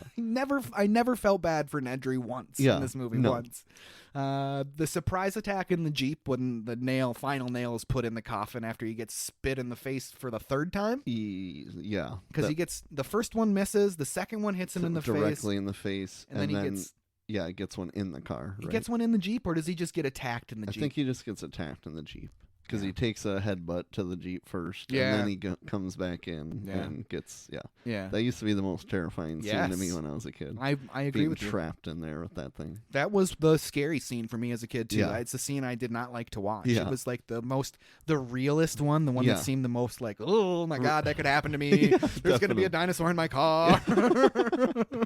Definitely. It was a really good surprise attack, though, and Nedry got everything that he deserved at that point.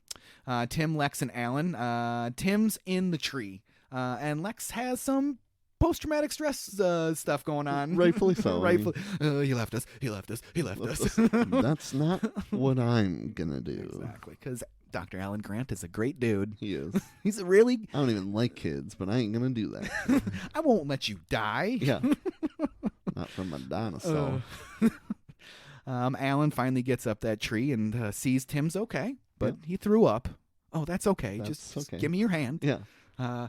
Let's get the hell out of here. Let's get the hell out of here. Come on, dude. I don't know why I just spun the steering wheel, but... I did. But I did, so there's that. They get out of the vehicle, finally, after, I don't know. If I were Tim, I'd be trying to get out of that vehicle by myself before anybody got up there, I guess, but that's just me. Yeah. It's just like climbing down from your treehouse. Did your dad ever build you a treehouse? No. No. Me neither. That's what he says. He goes, me neither. Yeah. Just don't look down. And so both look down simultaneously. Yeah. This is impossible. That's what Tim says. Yeah. It doesn't matter though if you think it's impossible because that truck's coming down. It's going to hit you, so you better get moving. Yep. It was an awesome stunt. It looked completely believable. I would love to see the behind the scenes and how they did that. It would just be a cool stunt to see the behind the scenes on. And plus it was comedic. When they finally get down there and that tree it hits the bottom of the tree and falls over on top of them, well, we're back in the car again. Yeah. You know, that was really a very funny moment. Well, at least we're out of the tree, I guess. Right? Yeah. Muldoon and Ellie make it to the T-Rex paddock and they find the rest of Donald. Yes. And some over there too. Yeah. Yikes. And they find Dr. Ian Malcolm alive, and he put a tourniquet on himself.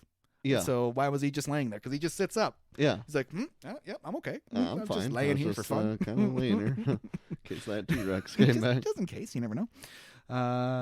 Ellie finds the other car, and there's no sign of Alan or the kids, so she finds it down in the paddock. Back up with Malcolm in the Jeep, and the T-Rex is on his way. We get the most amazing car chase. This is this movie's car chase, right? For sure. It's really, really cool. I've said it a million times, and so have you. This is a super duper iconic scene. Yeah, obviously. This movie is just iconic from the beginning to the end. Yeah. And why they're flashing the flashlights like crazy, I don't know either. It was some good manufactured suspense. Yeah. How they were telling him to shift into fifth gear. Yeah. Why aren't you shifting into fifth gear? Yeah. You can go faster in fifth gear. And then Malcolm falls into the shifter, so he literally can't shift into fifth gear. Yeah. I think he even knocks it into a lower gear. If I'm thinking, it should be 1, 2, 3, 4, 5. Yeah, he probably knocked it into 3. If it was in 4, he knocked it into 3. Right. So they're going even slower at this point. Oh boy, But was at just 32 miles an hour, you would think that was fast enough to go way faster than the T-Rex already. I would say in third gear that Jeep could do 40. I bet it would be Yeah. able to do 40. Should be able to outrun that thing. Right. Should be able to outrun it.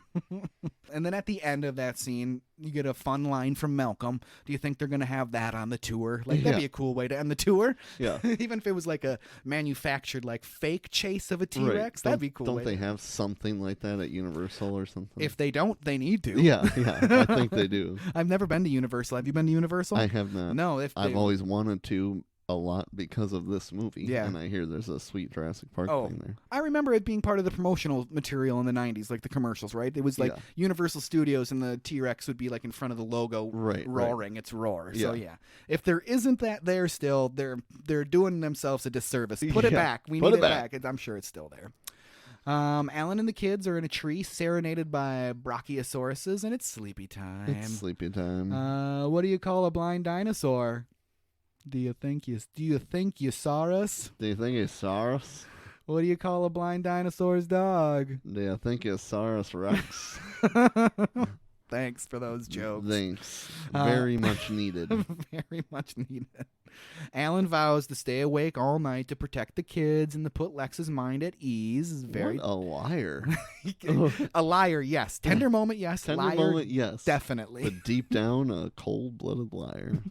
Because next time we see them, he's asleep. We get a quick commercial here in the middle of the movie. We show all that merch. That's really cool. I'm like, I want it. I want it. I want it. Want it. Had it. Want it. Had it. I'm pretty sure maybe it's a false memory, but I feel like I had the lunchbox. Yeah. Like maybe no thermos with it or anything, but I think I had a red one of those lunchboxes at one point.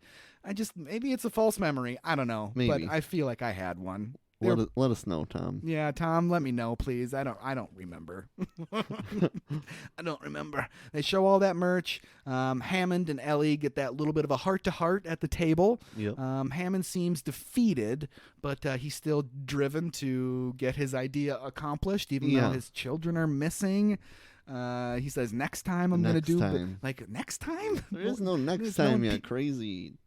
SOB. People are dying. Your kids your grandchildren are out there lost. Yeah. And there's dinosaurs running around. As we speak. Yes. This should be about the people you love. And he's like, oh, yeah, I think you're... Yeah. But at least they didn't spare any expense on the ice cream, right? That's true. Even Ellie Statler's like, oh, it's good. Like, why does it have to taste good? I'm mad that this tastes good. Yeah. Damn it. The next morning with Alan and the kids, he's asleep, so he's a liar. We get a little Brachiosaurus encounter, a little up close and personal. Lex gets sneezed on, which is, kind of funny. It's funny for the kids, you know, funny for the kids.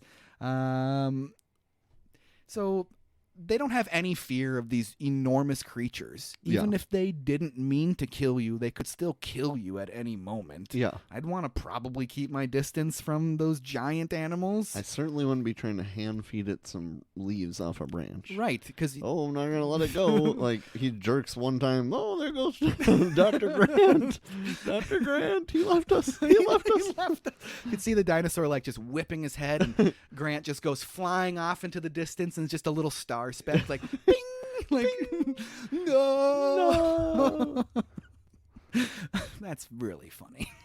It's really funny. Alan and the kids are on the move this time, and we find out that Lex is a hacker. She's a hacker. Not a computer nerd. She's a hacker. She's a hacker. I prefer to be called a hacker. Hacker. Oh, boy. It's just too much for me. Like, it's too much. Nobody says that. No. No. I'm a hacker. I'm a hacker. It's just too much for me. Yeah. She's not a hacker. She is not a hacker. I'm sorry. She's as much of a hacker as Angelina Jolie is in the movie Hackers. She's not a no, not a hacker. She should have whipped out some really tiny circle sunglasses to put on really quick. I'm a hacker. I'm a hacker. I'm a hacker. Alan also finds some dinosaur eggs, and they're breeding because of the amphibian DNA. Malcolm was right. Life found a way. Yep. Back at headquarters, Hammond opts for a hard reboot of the system. They've never done it before, so they don't know if the systems are going to come back online. Might as well try it. Nothing else is working. Might as well try it. There's another option. The lysine protocol. They're like, what? Some enzyme that the dinosaurs need given to them in their food to stay alive?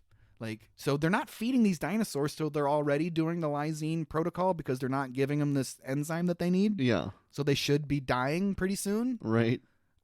Just why even bring that up? Because it's such an obvious plot hole. Yeah. If it's in the food that you're feeding them and now you're no longer feeding them, they're not getting it. Exactly. I don't know. It just was weird to me. They don't even talk about it. Yeah. It must have been a thing in the book. It must have been a bigger thing in the book because I don't even know why you bring it up. Yeah. It's a no-go with Hammond, though. People are dying.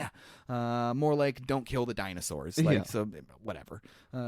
So they shut it down. Hold on to your butts. Hold on to your butts. It was a phrase so nice he decided to say it twice. Yeah, exactly. And it works. Kinda. It does kind of work. Kinda. They need to turn all the breakers back on. So 3 minutes, the power should be back on. And Mr. Arnold is on the case. He's like, I'll take care of it, guys. I'm going to smoke 25 cigarettes on the way. I need a smoke break. Yes. I need a smoke break. I'm going to smoke outside for a change of pace. Alan and the kids are in that stampede of galliminuses, however you want to say that. I remember seeing a story about this scene on Entertainment Tonight when I was a kid, and then breaking it down on how they did it, and I saw all the wireframe CGI models of the dinosaurs running through, like how they show the stages of it running through on a completely black background, and then they show the wire-framed images running through the actual background, and then they show it overlaid with the dinosaurs actually looking like there, and then the people in it. It's a very vivid memory of mine from Entertainment Tonight for some reason. I loved me some Entertainment Tonight back in the day. Oh yeah. Loved it. It was on before dinner. My mom watched it, so I watched it. There we go. Entertainment Tonight. It was fun to watch because it was exciting and it was like in a non-threatening way. There's danger, but it's not crazy. They're moving around like a flock of birds evading a predator. Like a T-Rex? Yeah. Yep, a T-Rex. Yeah. And I love how Tim's like, look how much blood there is. Future serial killer, Tim? Whoa, dude. And Mr. Arnold at this point now is MIA. Hammond is comparing Jurassic Park to Disneyland, so very intentional. Very. Nothing worked in 1956 in Disney on the first day. And then Malcolm, one of his better lines, all of his lines are gold, I guess, every one of them. But if Pirates of the Caribbean breaks down, the pirates don't eat the tourists. They do not. Ellie can't wait anymore and goes to see what's taking Mr. Arnold so long, and Muldoon goes with, locked and loaded, right? Yep. First thing they should have been doing is getting those guns out. Yeah. Go to the guns immediately. Why did it take till this point? Go to the guns immediately. Yeah. And why don't you fold out the gun completely right away. at this point? Right away. Why are we waiting? Why are we waiting to fold out the gun? Why are we waiting to fold out the gun there, Mr. Muldoon? Yeah, well, that's one of the most stressful parts of the movie. Like every little click. Hammond offers to help by going with them, to get the power back on. Offers to go into Ellie's place, but Ellie's like, why? Because I'm a woman? Yeah. He's like, well, isn't that what I'm supposed to do? and you're a... Ellie's like, dude, you have old balls. Please stay put and let the real heroes do something about this. Is that the guy with the old balls? I'm on channel 2. Take me through this step by step. She's just a woman with a plan at this point. Yeah. Muldoon and Ellie are outside making their way to the power shed. They notice that the raptors have officially gotten out at this point. Yeah. They get pretty close to that power shed. We can make it if we run. No, we can't. We're being hunted. Run towards the shed. I've got her. Yeah. So Ellie runs. But she's also like swinging from vines and stuff and like doing superhero pose landings. Definitely. He said run there, not like do cartwheels and stuff. Yeah. Get there, lady. It's pretty intense. Get Like, there. where does this come from? She makes it there, though, and she's like, Mr. Arnold, Mr. Arnold. No answer. So it's time for Alan and crew to climb the electric fence now. Yeah. Would you have liked Alan's joke that he plays on the kids? No. Not in that situation? Not in that situation. I mean, it's funny in the movie, but no. Funny for us. It's funny for us, but certainly not when a T-Rex is out on the loose and some raptors. I think my reaction would have been something along the lines of, dude, you suck. This is not appropriate time. You suck, This is man. not appropriate. That's like a Michael Scott thing to do. Yeah, definitely. Worst timing possible. Plus, both of those kids could have easily slipped through the fence. Yes, at least the boy. At least him. I think she could have made it too. And I think if Alan would have really tried, so I thought about this. If he would have gotten some like large leafy something and was able to braid a rope quickly, he could like tie the various sides apart and like make it get pulled further apart by making it tighter and tighter and tighter. Yeah. So he could probably have gotten through it too. Probably. But climbing the fence is more exciting. More exciting. This is much more exciting. We're back over at with Ellie, and she's got a bunch of buttons to push. Yep. And it's got that primer pump handle she's got to pump up. And so luckily for Alan and the kids, you know, they've got some time to get over the fence. Plus that button to turn on the fence is the very last one. Yep. The last one. Very last one. So yeah, got some time to do it. But they do get alerted to the power having been turned back on. Yeah. And so Alan's like, just jump off the fence, Tim. Yeah. Just you got to jump. You got to do it, dude. I can't do it. You crazy? You got to do it, man. Yeah. Okay. 1, 2, zap. Zap. He didn't make it. Yeah, didn't make it. So when he does land, when Dr. Alan Grant catches him, which it looks like Sam Neill is actually catching that person. Yeah. I don't know if they did some CGI magic in there to put his face, because they do that later with Lex in one of the scenes that we'll talk about. Tim ends up being completely obscured by the foliage on the ground. So, I mean, obviously it was probably a slender woman that was flying through the air and not Tim. You're right. That was his stunt double, was probably a very petite woman. Yeah. The power is back on at this point, and Mr. Hammond, I think we're back in business. And we get that raptor jump scare. Yeah. It was really effective to scare the hell out of Ellie at that point. But why is the raptor back there? Why is the raptor back there? What is back there? There shouldn't be anything back there. And if he's just like behind a thin layer of conduit and stuff, when Ellie's in there doing all that stuff, it would have came out and killed her. Why? Yeah, why was it waiting until that? Yeah, and if the only entrance to that thing is the door, there's just no way. Why would that raptor go in the door and down the steps there? Exactly. Just no. No. And I liked the jump scare, but the holes in that sequence are very obvious. Too much. It's too much. And then she's going crazy. She's climbing up instead of trying to go out the door right away. We don't know why that's happening. And then she's able to basically overpower the raptor with this flimsy-ass little wire door that he then breaks through 10 seconds later. This whole scene is... It's like officially in horror movie territory. Definitely. Where horror movies, you just have to take it for what it is and understand that stuff's not going to always make sense. It's supposed to scare you, right? Yeah. So I can appreciate it for that. But I can definitely appreciate it. It's still difficult to get past. Yeah. When the raptors get more heavily involved, it becomes more of a horror movie. Yeah, absolutely it does. And the tone of the movie really does change quite a bit during this last sequence here. There just should have been more blood. If it was more blood, straight up horror horror movie. Right, exactly, yeah. Ellie does escape the power shed, and she shuts the door behind her, seemingly trapping the raptor. But not before she gets a pat on the back from Mr. Arnold. Yeah. That was a pretty gruesome scene. Definitely. A dismembered arm. And Yeah. it wasn't bloody. It was pink, but it wasn't bloody. Yeah. But still, poor Mr. Arnold. We Poor don't even Mr. get to Arnold. see his death. Yeah. At least show us his death. Seriously. Show us his death. Sorry. Muldoon is in the forest, though. Jungle? Forest? Jungle?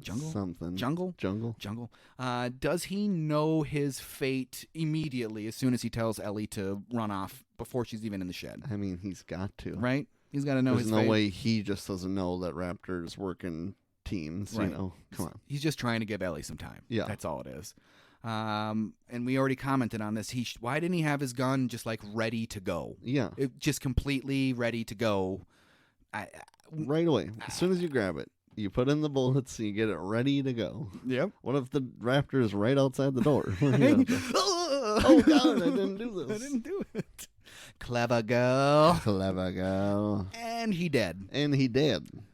That was right for the face. Yeah, right to the face. Right to the face. I think they were smart, though. Didn't this movie only have a $20 million budget? I think you said last time it was like really low, and we were surprised. It at how was low low. It was low. They did smart things like that by using the foliage to cover Yes. him getting devoured by this raptor. Yes. Like, there's a lot of smart little decisions like that to save money. There really is.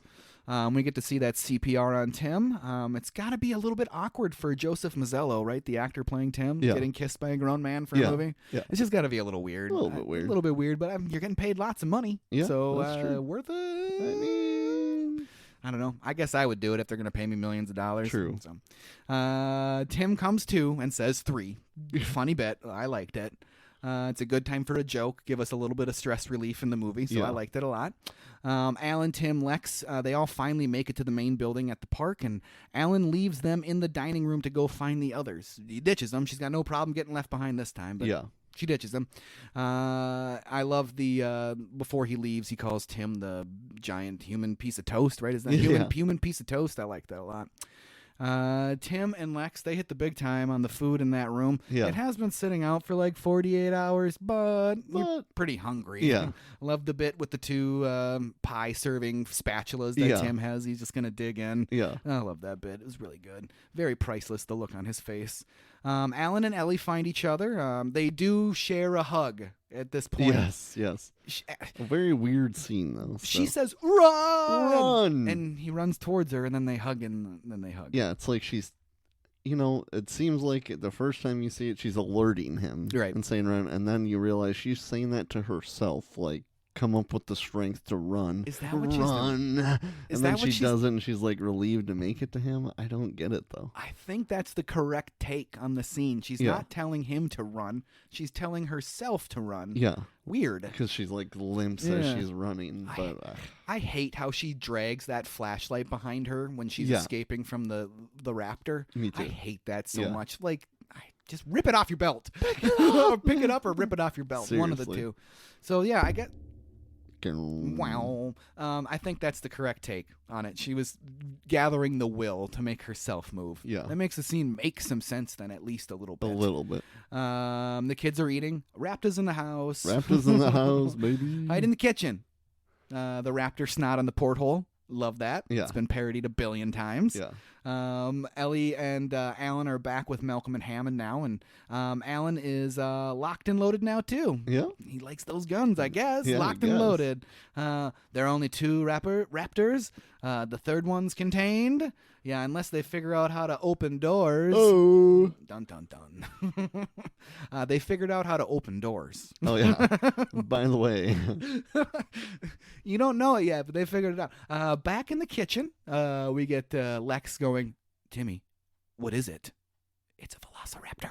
It's an awesome scene. Yeah. Awesome scene. Love it, love it, love it, love it, love it. This is one Dare of the... we say iconic? I don't think I'll go. No, it is iconic. It is it's iconic. It's iconic.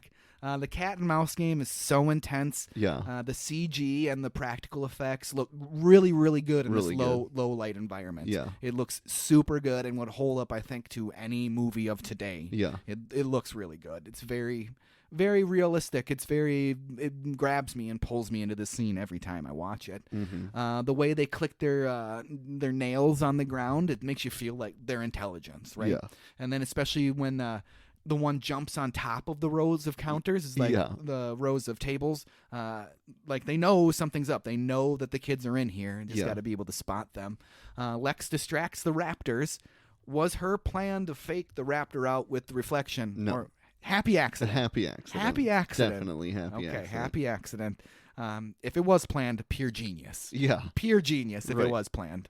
Because if it didn't go to plan and she just was successfully closing that door, would she not just be screwed?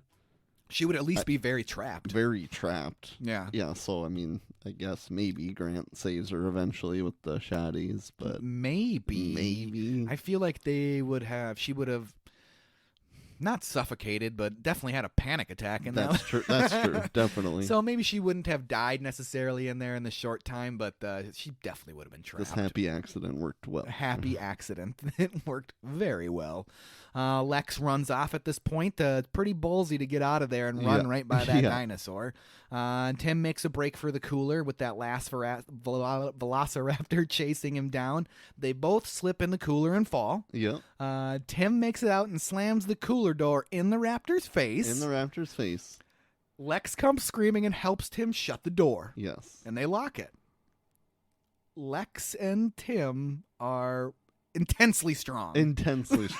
They are stronger than Grant and Statler in the next scene coming up somehow. Yes. Like, if Tim is this strong, why the hell don't they call Tim to come help close that door when they're struggling? Or be like, grab the shotgun for us. Like, she tries with her foot. Tim's just standing there jumping around and screaming, like, do something, Tim. I heard you have superhuman strength. Get over here. Like, yeah, that bothers me, too. For me, it's the worst bit in the whole movie. Yeah. This instance, and this is the worst bit, even worse than Ellie in the power shed. Right. Yeah. She's at least an adult. Right, exactly. Right? That's hard enough to get over, but you can. This, no. Yeah, they had no chance. No. It is interesting, too, that the raptor lets them go. The raptor watches them go and lets them go. So that must be the smart one, the big one that they talk about. I can never tell the difference between the three raptors when they're together. Right, when they're together, not at all. But now that you say it, that's got to be the smart one at the end. Because that's the strongest one, then obviously, that they can't even hold back. So. Right, so that's gotta be the smart one, I guess. Yeah. So all three raptors make an appearance again. So does the smart one pull the lock out of the thing and let it out of the freezer? Definitely. That's the only explanation for it. Obviously. That's what it is. Allie, Lex, Alan, and Tim regroup in the control room now. Yeah. This makes me think of the video game. This control room and all the stuff in it. The way it makes me think of the video game. 100%. They need to reboot the system to make the phones and to use the phones and to re-engage all the locks. Our raptor friends intend to make that a hard thing to do. Yeah. It's their intent to kill them. Good thing we have a hacker in the group, though. Good thing there's a hack. It's a unit system. I know this. I gotta find the right file. The way she uses the mouse, I can't get over it. No. It's the weirdest thing ever. You're a hacker? There's no way. It's the weirdest thing ever. And I have no idea what a Unix system at the time would look like on a computer. Yeah. I gotta believe the way it's displayed on that computer is very Hollywood. Hollywood. Doesn't look like that at all. There's zero chance. Zero chance. Yeah, I agree. That she's navigating a 3D environment in a computer in 1992 to find individual files? No. I don't think so. No. It looks good on TV. It looks good on TV. On the screen or on TV. Right. It looks good in the movie. It looks good for like a Hollywood thing. Yeah. But there's no way that's how it is. We need a unit system expert to email this podcast. I know there's somebody out there. There's someone. Email us, Overdue Homework Podcast at gmail.com. Boom. Lex does it, though, and she locks the doors. You name it, we got it. Yeah. The weirdest look in the whole movie when she does just like her excited open mouth, like, we got it. She got some of that coke that she's at Nedry's desk, right? That's true. She got some of that coke Nedry had. Alan calls Hammond. Mr. Hammond, the phones are working. Call the mainland. Tell them to send the damn helicopters. Like now. But yes, the raptor is trying to bust in. Yep. It's gonna come through the glass.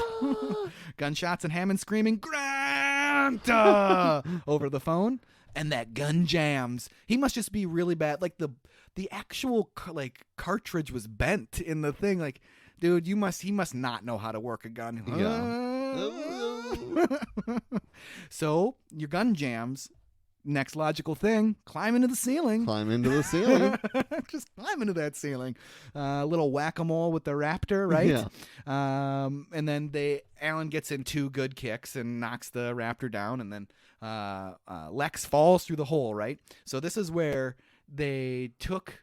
that's a stunt double, obviously, doing that stunt. They use CG effects to put Lex's face on that stunt double. Oh, okay. So when she's looking up surprised, if you really pay attention to that scene and like pause it, you can like see a dark line around her face and stuff where they superimposed it. Oh, okay. So it's a very valiant effort. It's on screen for less than a second. Yeah. And it's enough for your brain to be like, yep, that's her. I don't have any doubt that that's her. Right. And so it works really, really well. I just happen to know that it's not that. Yeah, yeah. So they escape further into the HVAC system, which has got the most gigantic things. Gigantic, what do you want to call them? Ducting. Ducts. Ducts. There's too many K's and T's and S's and ducts. Yeah. Too much. Super duper convenient scaffolding, right? Oh, yeah. Yeah. Like, why is that even up there? Seriously. There's no reason for it to even be up there. No reason at all. It's just the weirdest thing ever. We get a reappearing raptor threat, and 4 of them. The 4 of them are now hanging for dear life from the T-Rex skeleton, right? Yep. If that's not a stunt double hanging onto that tail, Laura Dern is just getting whipped around. Yeah. That scene. When I watched this movie again for the first time, I had seen the movie before, obviously. During that scene, I laughed out loud because I was like, oh my God, she's getting whipped around. Yeah. It was very funny to me. But the whole thing comes crashing down, and they're all surrounded by the raptors now. Yep. T-Rex to the rescue. Heroic music and all, right? Oh, yeah. He is the secret hero of the movie. Right. Secret hero of the movie. I mean, he only kills the dope. Right. You know? He really only does. I mean, and he's more interested in killing other dinosaurs than he is killing those people. yeah, because he lets all 4 of them just run on by. He does. They all escape to awaiting Dr. Hammond and Dr. Malcolm. Mr. Hammond, after careful consideration, I have decided not to endorse your park. Me neither. So have I. So have I. Super duper, uber, immensely iconic. T-Rex roar as the banner falls down in front of him. Yeah. Goosebumps. Just it's like more marketing for the movie itself. It's just so good. Absolutely love it. So did you know that the end of this movie was supposed to be completely different? I did not. Completely different. In the script, the end of the film didn't originally have the T-Rex showing up at all and saving the group from the Velociraptor. So no T-Rex. Spielberg thought the audience would hate him if they didn't see the T-Rex one last time, so that's why they decided to use it. The ending was that the T-Rex... Okay, so in the script, the T-Rex skeleton in the entrance was hooked up to pulleys and levers, and Grant was going to use those pulleys and levers to maneuver the skeleton's head and feet to crush the raptors. Okay. Like a giant puppet. Right. I want to see that. I want to see that. I'm really glad they changed it. I'm glad they changed that, though. Way more epic and, like, great to have T-Rex come back. Yeah. Spielberg is a genius of movie making. Obviously. And made the right decision. Because marionette T-Rex skeleton should have just had Yakety Sax playing behind it, the Benny Hill song. Just stamping on all those raptors. Seriously. I'm glad that they did it the way that they did. Hammond takes now they're getting ready to take off on the helicopter. They're all the way at that helicopter pad now. Hammond takes one last somber look at the park. I mean, he's looking out into the ocean again. But he's looking at the park. He's looking sad at his failure, and just as the movie began, it's ending the same way. You know, his hope's completely dashed. You know, completely different man. They take off in the helicopter, and the six surviving people fly off into the sunset. Yeah. It's like almost a Western ending, right? Yeah. They just fly off into the sunset. Yep. I love it. Do you think when Dr. Alan Grant is looking at the crane flying, like, is he like imagining a dinosaur flying. Like I feel like he is. He's like point proven. point proven. I don't know. It kind of gets that vibe when that's happening. There are no flying dinosaurs in this movie whatsoever. Yeah. There's not a single one. They don't even talk about them. You don't see any images of them. Yep. So is this maybe even throwing the audience a bone by showing something flying in the sky? Right, because you hear a bunch of other wildlife throughout the movie, but you don't see anything. So this is like the first time seeing anything else other than dinosaurs. So. Yeah, he must just be. Maybe he's even thinking, this is the only dinosaur I'm going to see are birds. I'm never going to go see another dinosaur again. That was my opportunity. Now I have birds. Yep. So I saw them, but now I got birds. Yep. I'm going to stick with the birds. I'm gonna stick with the birds. Until number 2. Yeah, but they fly off into the sunset. Roll credits. I don't know if I said that. Roll credits. Roll credits. Steven Spielberg gave the cast a gift. And they were signed Velociraptor models. Nice. Apparently, Laura Dern, Jeff Goldblum, Ariana Richards, and Joseph Manzanello all have them in their houses still. Jeez. I'd love to have one. That'd be cool. I'm never going to get one, but I'd love to have one. Yeah. Also, one final thing about how much money this movie made for Steven Spielberg. He made $250 million off of Jurassic Park. Jeez. That is the largest sum any one person has made from a single movie ever. Jeez, to date. To date, yeah. $250 million he made off of the back end of that movie. Crazy. Dang, man. Dang, dude. Dang, man. That's pretty dang crazy. Yeah, it is. So, Trav, what did you think? So good, dude. Yeah. Does it get better or more iconic than Jurassic Park? I mean, seriously. Every damn scene in that movie brings back memories. It doesn't. I don't think it does. I don't think it does.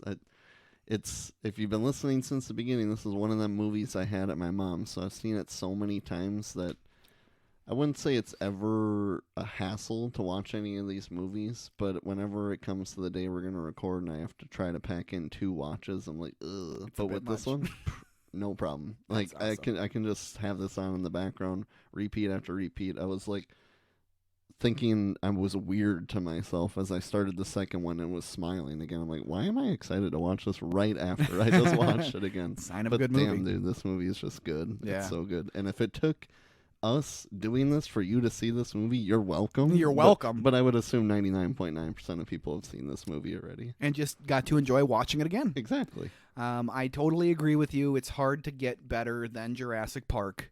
The only thing that I could even think of that maybe, like, for me at least, maybe like the first Matrix movie kind of holds a lot of scenes that you really are like, wow, wow. Right.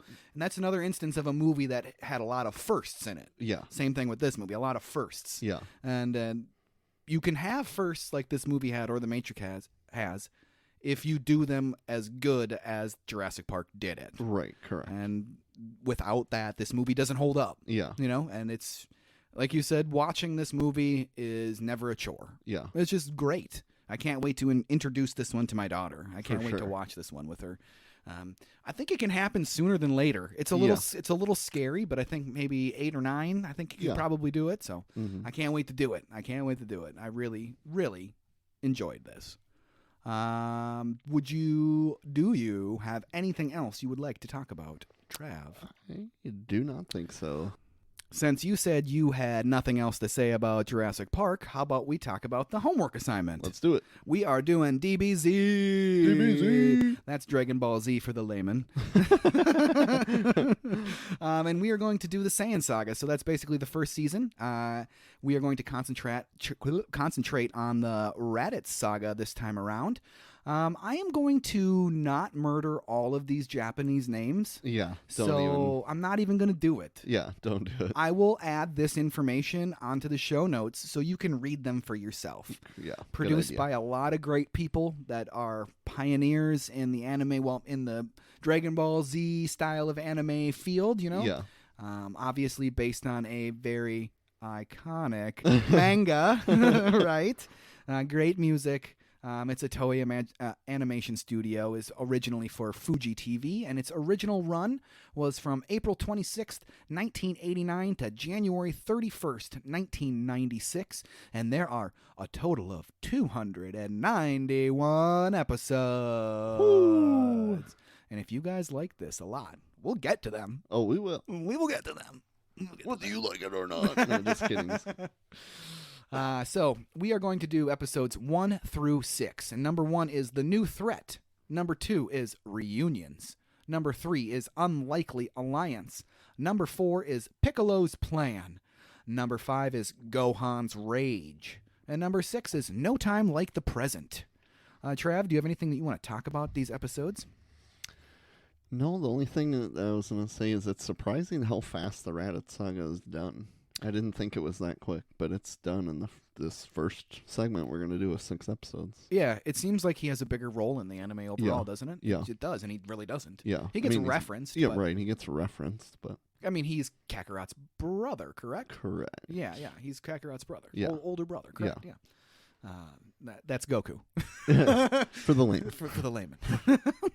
And you can find it on Funimation or on DVD and Blu-ray. I think it's even... I don't know how many of the episodes are available on the various streaming services, but I think you can find it on a couple of them. Maybe. I'm not 100% I feel like sure. DBZ is the one that's not on Hulu. No. So, I mean, obviously, if you have Funimation, it's all on there. But which I think it's not even Funimation anymore. I think it's just Crunchyroll now. Oh, okay. I think it is. But I have the DVD Blu-ray, so I'm not worried about it too much. If you really want to find it, you can find it. You can find it.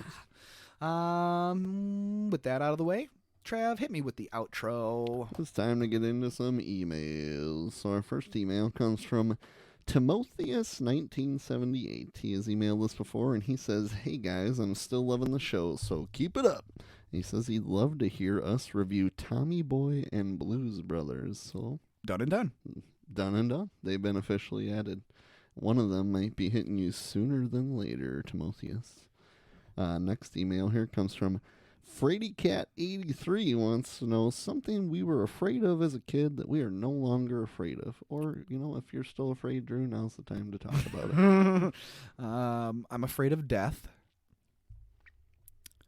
But, I mean, every human being should have some fear of death that's in some level or not. I would hope so. But as a child, I was actually, pretty afraid of the nighttime in the dark. Oh, for sure. It wasn't, an intense fear of the dark or anything like that, but I was the kid that even in the summertime, if it was 100 degrees outside, and my parents never ran the air when I was a kid because they were cheap, I would still have full blankets up to my head. Yeah.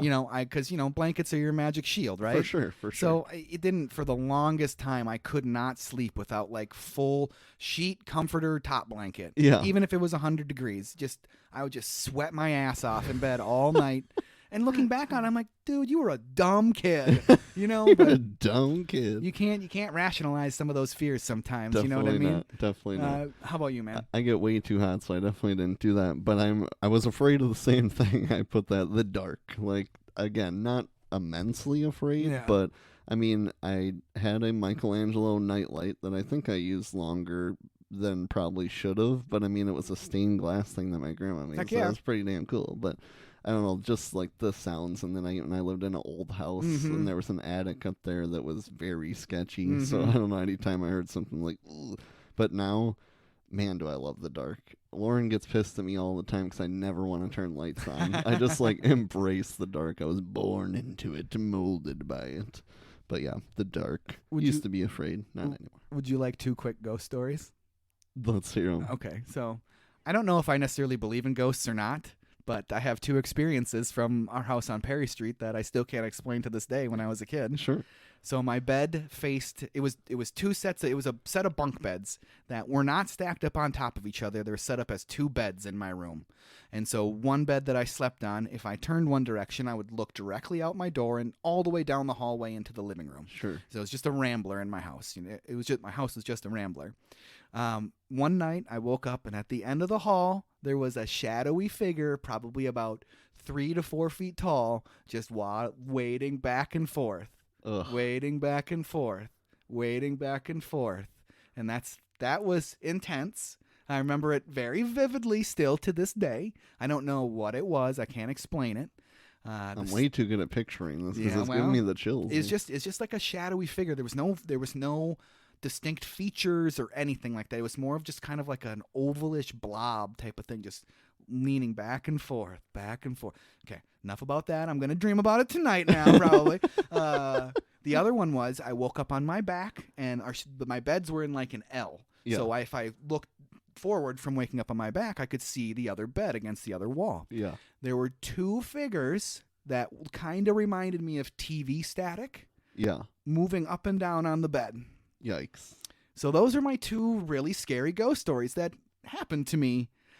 Now, looking back on those things, I think I may have been having like night sleep paralysis or something like that, having read about that stuff. So I think that might have been what I was dealing with, hallucinating these things. Right. But I'm 39 years old, and these things happened to me well over 30 years ago, and I still vividly remember them. Like, I can recall the images very, very vividly. Whew. Yeah, it's chills. I mean, definitely give me some chills. I don't know if I believe in ghosts or not, but that happened to me. Right, definitely.